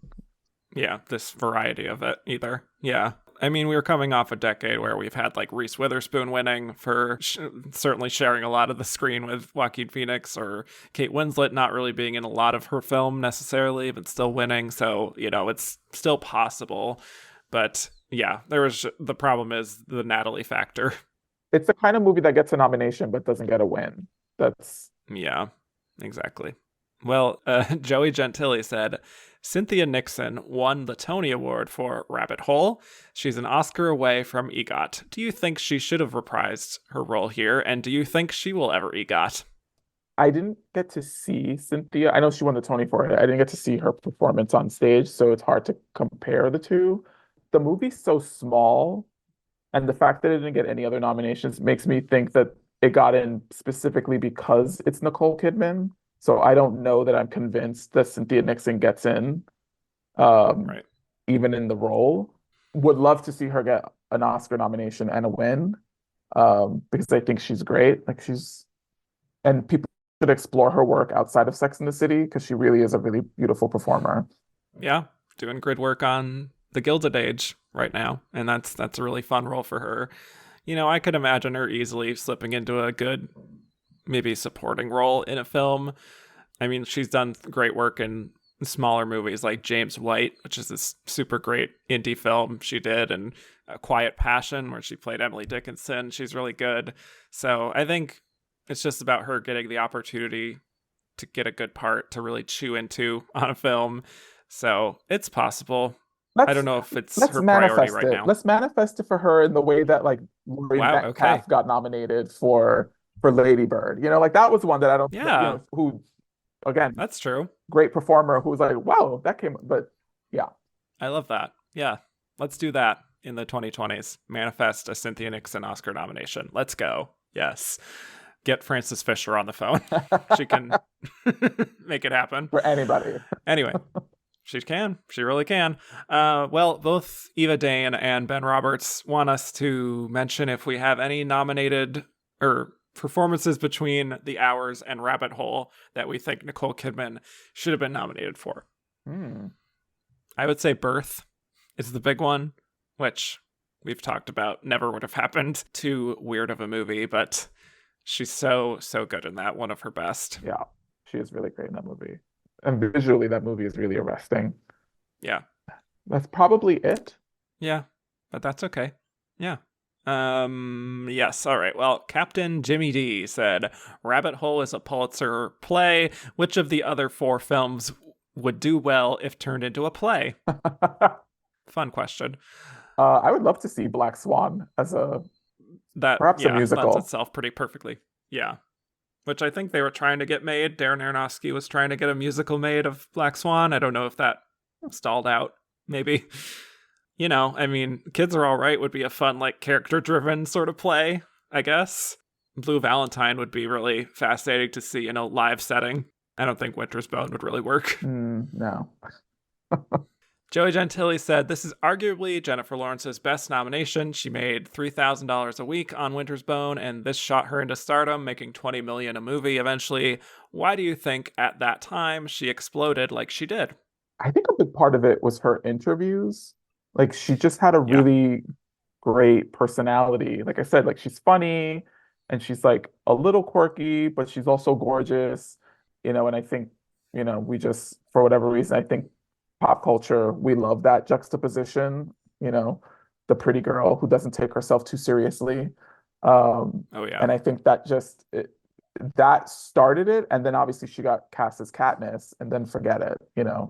I think it's because she was young and clearly incredibly gifted given this performance. And if you see her at the Oscars, like, she looks incredible. Like, she has had and has those movie star good looks. So it helps to be, naturally good looking and white and blonde and young in Hollywood, like, not breaking any news there. And also has the talent to back it up. So, yeah, it was destined to happen, I think. Can I tell you a really quick Jennifer Lawrence anecdote? I Yeah. was a seat filler at the Oscars, the 85th Oscars, the year that she won for Silver Linings. And just Wow. before the show started, so this is like maybe 5 minutes before they're about to go live, where all the seat fillers are in the lobby. We're like, waiting in line to go into the theater to be sort of given a seat to sit at. And I hear someone behind me say, "Oh my God, take a look." And I turn, and in the Kodak Theater, there's like multiple levels, but there's this beautiful, like round staircase that goes from the second level where the bar is down to the main level where you can get into the theater. And I turn, and Jennifer Lawrence is holding, because remember she had that huge, dress on the year that she won. She's Yeah. holding the front of the dress up with her two hands and walks all the way down this spiral staircase perfectly. No trips, nothing. But we were all Hmm. so impressed that she had this massive dress on. We were like, wow. Like, and she looked like a movie star, obviously. But Yeah. then a couple hours later, she fell going upstairs. Mm-hmm. Go figure. I love that. I can picture that so clearly, and it's just being like, wow, there's the star of the moment. Mhm. Well, speaking to that maybe a little bit, Dan B said, if Jennifer Lawrence would have won this year, would she have also been nominated, let alone win, for Silver Linings Playbook? Nominated, yes. Win, no. That probably would have gone to No. Jennifer, uh, or just not Jessica, excuse me, Jessica Chastain for Zero Dark 30 Or Emmanuel Riva or for Emmanuel Abor. Riva. Trojan Sailor said, Jennifer Lawrence said in an interview she took the audition for Easy A, but lost to Emma Stone. Hypothetically, if the roles were reversed, would the two have seen the same levels of Star is Born success? And they say, Jen in Easy A and Emma in Winter's Bone. I think yes for the former, no for the latter. Hmm. Interesting. I'm gonna say I yes. think they both would have made it. Yeah, Maybe it would have taken a little longer for Emma if she was in Winter's Bone, but yeah. but I think the thing is, whoever's in whatever role, you're getting an Oscar nomination for that. I don't know. I think it's like what you said. It's like it's the young, Yeah, that's true. pretty ingenue. She's like the white girl with like blonde hair. I can't imagine that Yeah, Hollywood's not going to find roles for this person. that's fair. Celluloid Siren said, is this the closest Michelle Williams came to winning an Oscar, even though the real race was between Portman and Bening? And do you think this is the best performance of her career overall? I don't think this is the closest. I think she probably was closer with No. Manchester by the Sea. Yeah, Uh, or even Brokeback Mountain. I could see her being in. Yeah. yeah, So both are supporting. I don't think she was close for any of her three leads. I'm just going to throw that out there. I don't either. Yeah. No, and do I think it's the best? That's hard. I mean, yeah, that's hard. That's a hard question to answer. Um, Yeah. because I could certainly make a case for her being, it's a much smaller role, but like her performance in Manchester is like beyond, Incredible. you know? Mm-hmm. I would say Fosse Verdon is her best, personally. So good in that. Because she really, for me, showed a very different side and a side to her and was like, whoa. Like, it's similar to like the Natalie Portman thing, how people felt this year of like, wow, I did not know that Michelle Williams could do that and do it so well. I was at the Emmys the year that she won for Fosse Verdon, And it's fascinating to be Mm, in the room because there are things, like all these award shows, the Golden Globes, Critics' Choice, there's always chatter and talk, and you don't get to hear all of that unless you're up on the stage at a mic. But the year that she won, as she was giving her speech, the amount of people in the audience who were just like, "Ooh, she is going for it," and just were like, "Yes, Michelle, speak." Like, I wish you could hear that because I think if you watch it replayed back, you don't hear any of that. wow. But in the audience, like people were just, I mean, she had a standing ovation after her speech. I mean, people really were responding very vocally to it in the audience. It was a Wow. special moment. Yeah. Mm-hmm.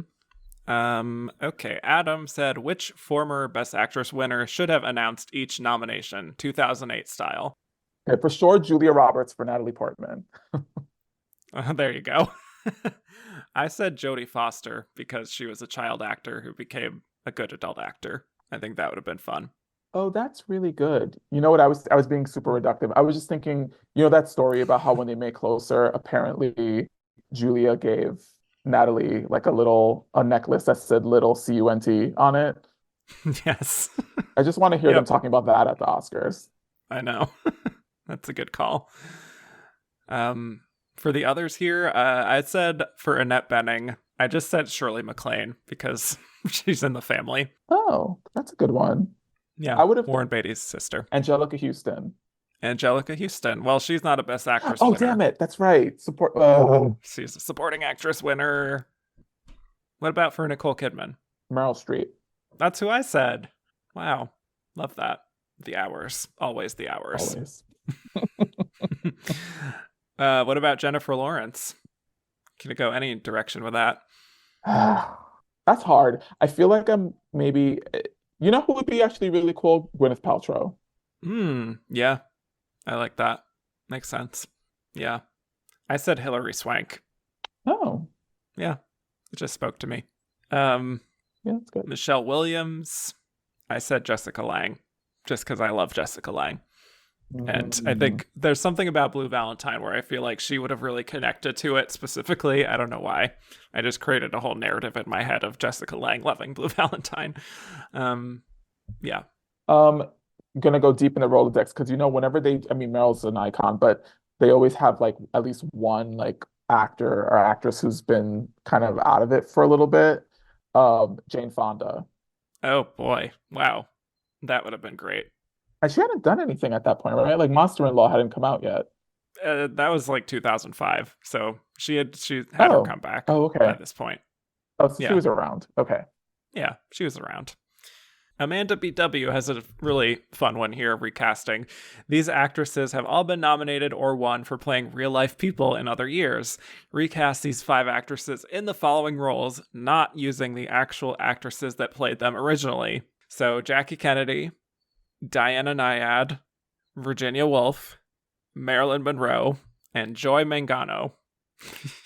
Too much. Too much. I'm going to say Michelle Williams as Jackie Kennedy. Oh. Of the others here, I could see her doing it, which would be ironic considering she played Marilyn. Uh-huh. And then I would do Natalie Portman as Marilyn Monroe. Oh. Yeah.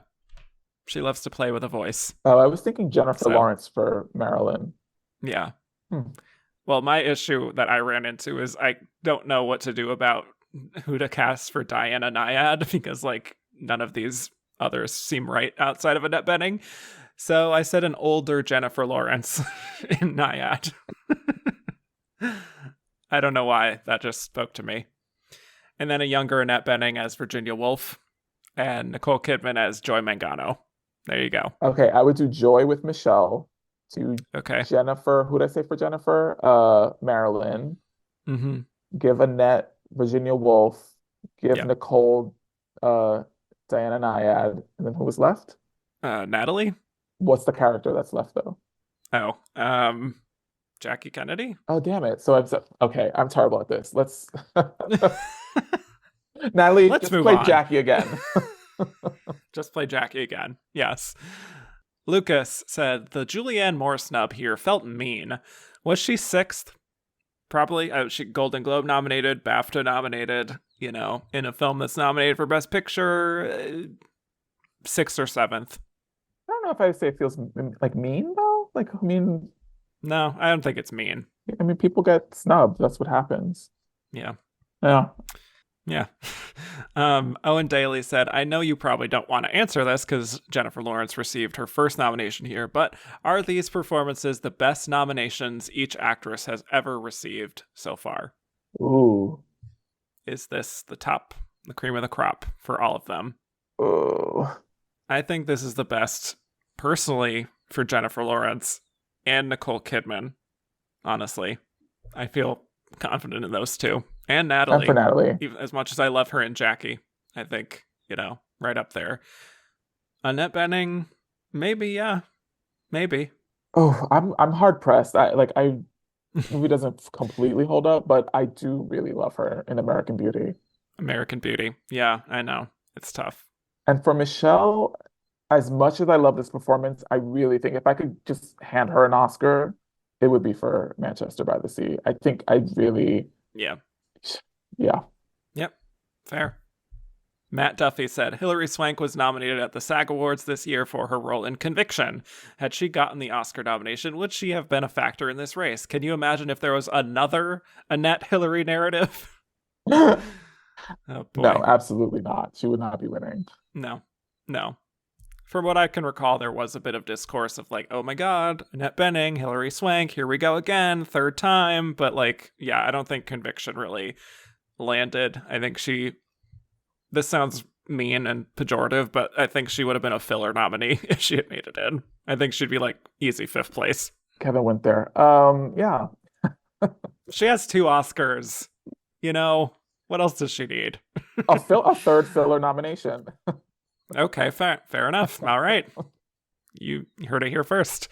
Ghost of Glenda Miss Jackson, if you nasty, said, how can we make Emma Stone work into this group for Easy A if justice was served? Okay, true story. Going back to that question of Julianne in sixth place.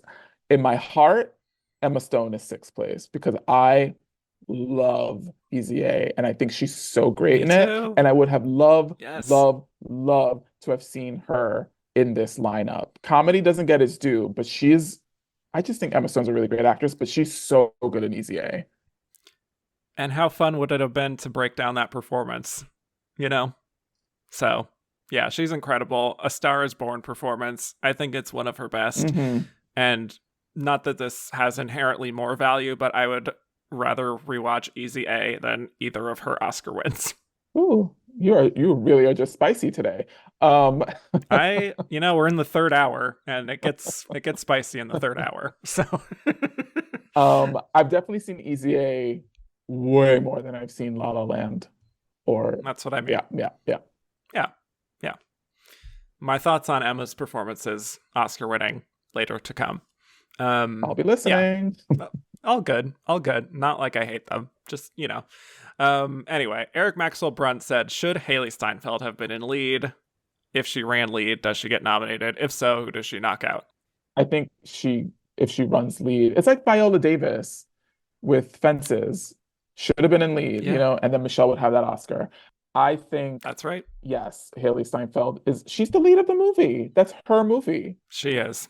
It is. I think Yeah, it's absurd. it's that very frustrating belief that like child actors or young performers are just not like they're not giving their all. I mean, it's crazy to me. I mean, and you'll see in 2 years because then Quvenzhané Wallis is like the youngest ever, I believe. But Right. she was Yeah. great. Like I think Haley Steinfeld, if they had run her lead, I think would have gotten it. And if she did, who does she knock out? Michelle Williams, probably. Michelle Williams. That's too bad. Yeah, I think so. Only because Michelle was like kind of on the Yeah. fringe, you know? Mm-hmm. She was. And that movie is a tough watch. So, yeah. Another one that would have been fun to talk about, Haley Steinfeld in True Grit.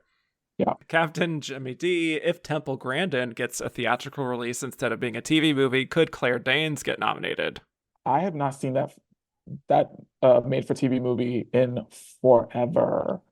I know she won an Emmy. In 14 She's years, really great perhaps. for it. She was really, really good. Yeah. Maybe?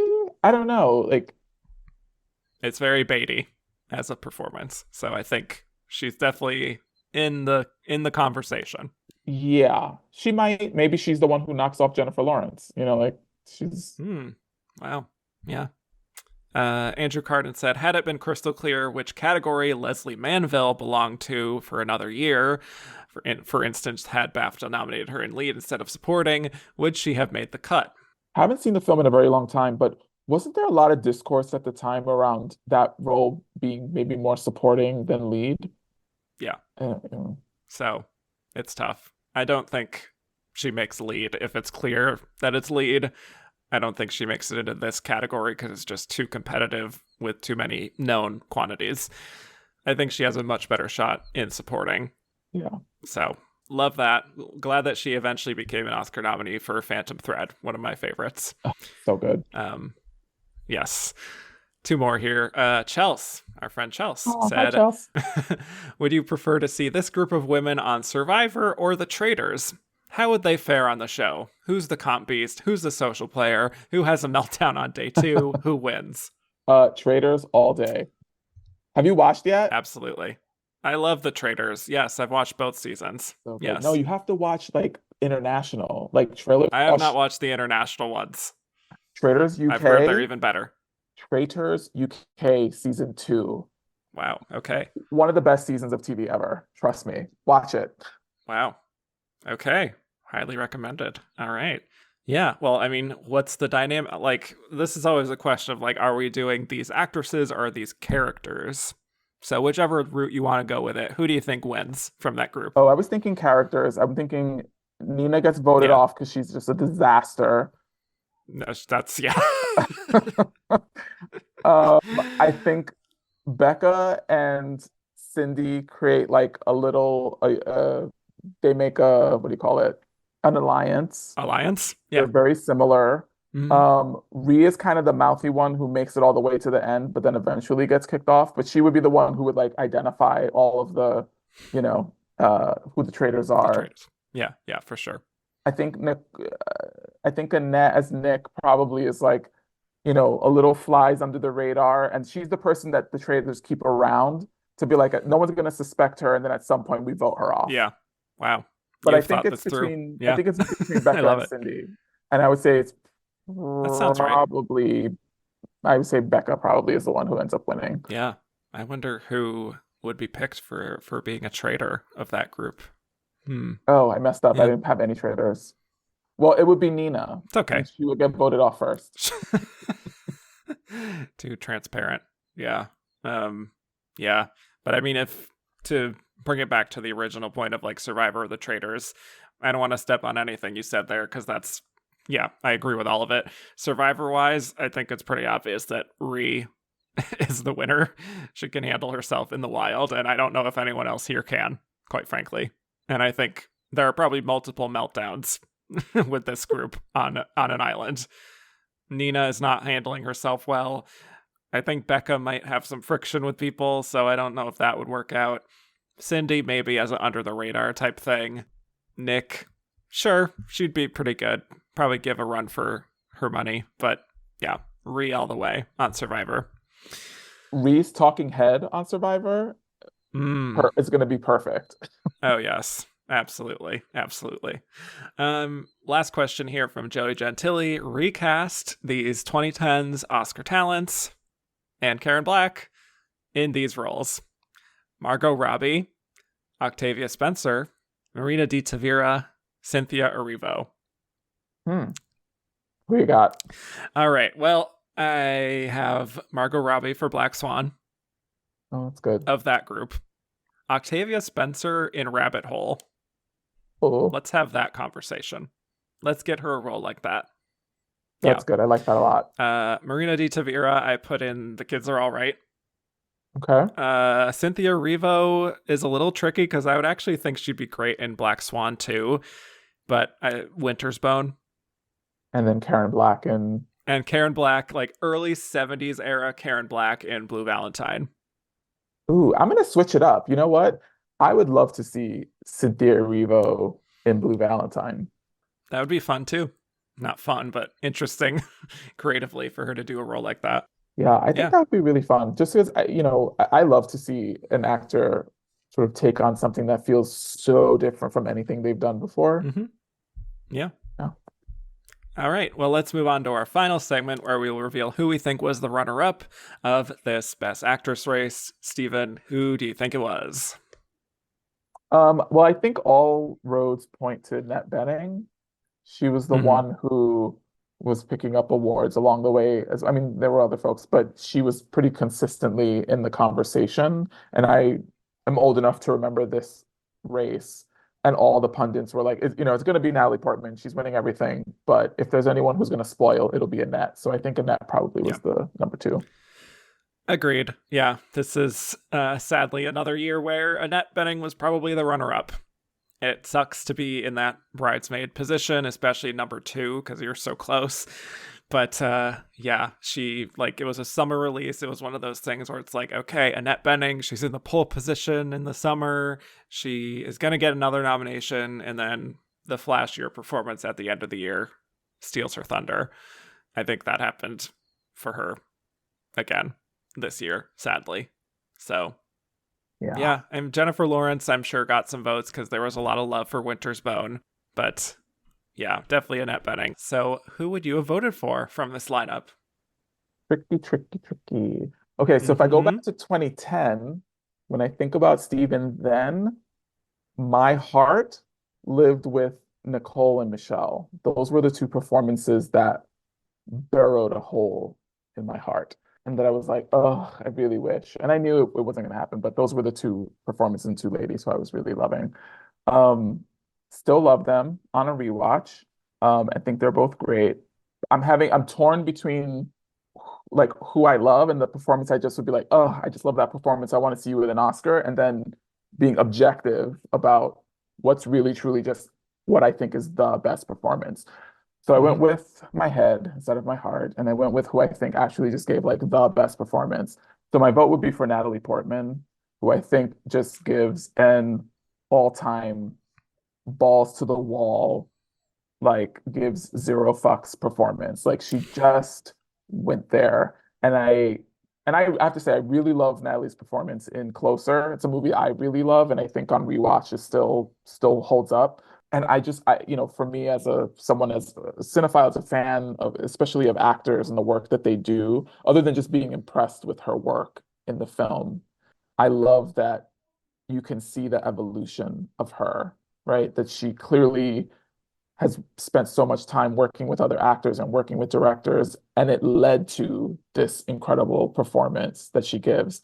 And everything, this really was such a game changer. And obviously, we have the last 14 years to reference, but it's not like it's just this one great performance and that's it. It's like I think everything she's done post Black Swan has continued to sort of maintain that she is an actress of that caliber.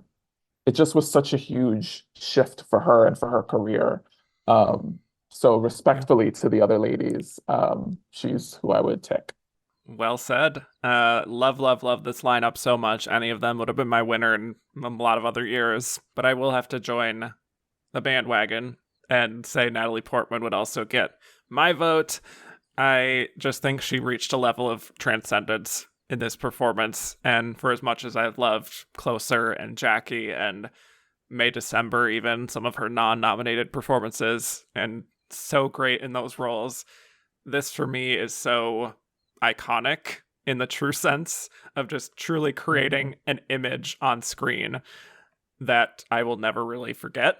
And just the level of emotion that she gets to is so deep and self-conscious and raw that I've never forgotten it, especially the ending. So love to all these nominees, but Natalie is my winner as well. Period. Yep. So with that, Steven, thank you so much for another fabulous discussion. This was so fun having you back on. Thanks for having me. This was great. I am, like you know how I feel about you in the podcast. I love it. I watch, I listen, I watch. You hear me? I watch. I listen. And yeah, what a treat to get to be here chatting about these ladies with you. It really was. Yes, thank you so much. Where can people find more of you on the internet and otherwise? I am on, well, I was gonna say Twitter, but it's not Twitter anymore. I still call it that. We can still call it that. Okay, I'm on Twitter and I'm on Instagram at Steven Canals. Yeah, and follow me because I'm always sort of talking about new things I've got cooking up. So Steven's cooking. All right. Well, thank you all so much for listening. You can find me on all platforms at Kevin_Jacobson. Shows at Oscar Runner Up on Twitter, Instagram at And the Runner Up is. Rate, review, and subscribe if you haven't already. And if you like what you heard, go to patreon.com/And the Runner Up is, where you can hear a whole bunch of bonus episodes. Next week, we'll be breaking down the Best Actress lineup of 2011, where the nominees were Glenn Close in Albert Nobbs, Viola Davis in The Help, Rooney Mara in The Girl with the Dragon Tattoo, Meryl Streep in The Iron Lady, and Michelle Williams in My Week with Marilyn, with the winner being the marvelous Meryl Streep. So with that, thanks again, Steven. thank you.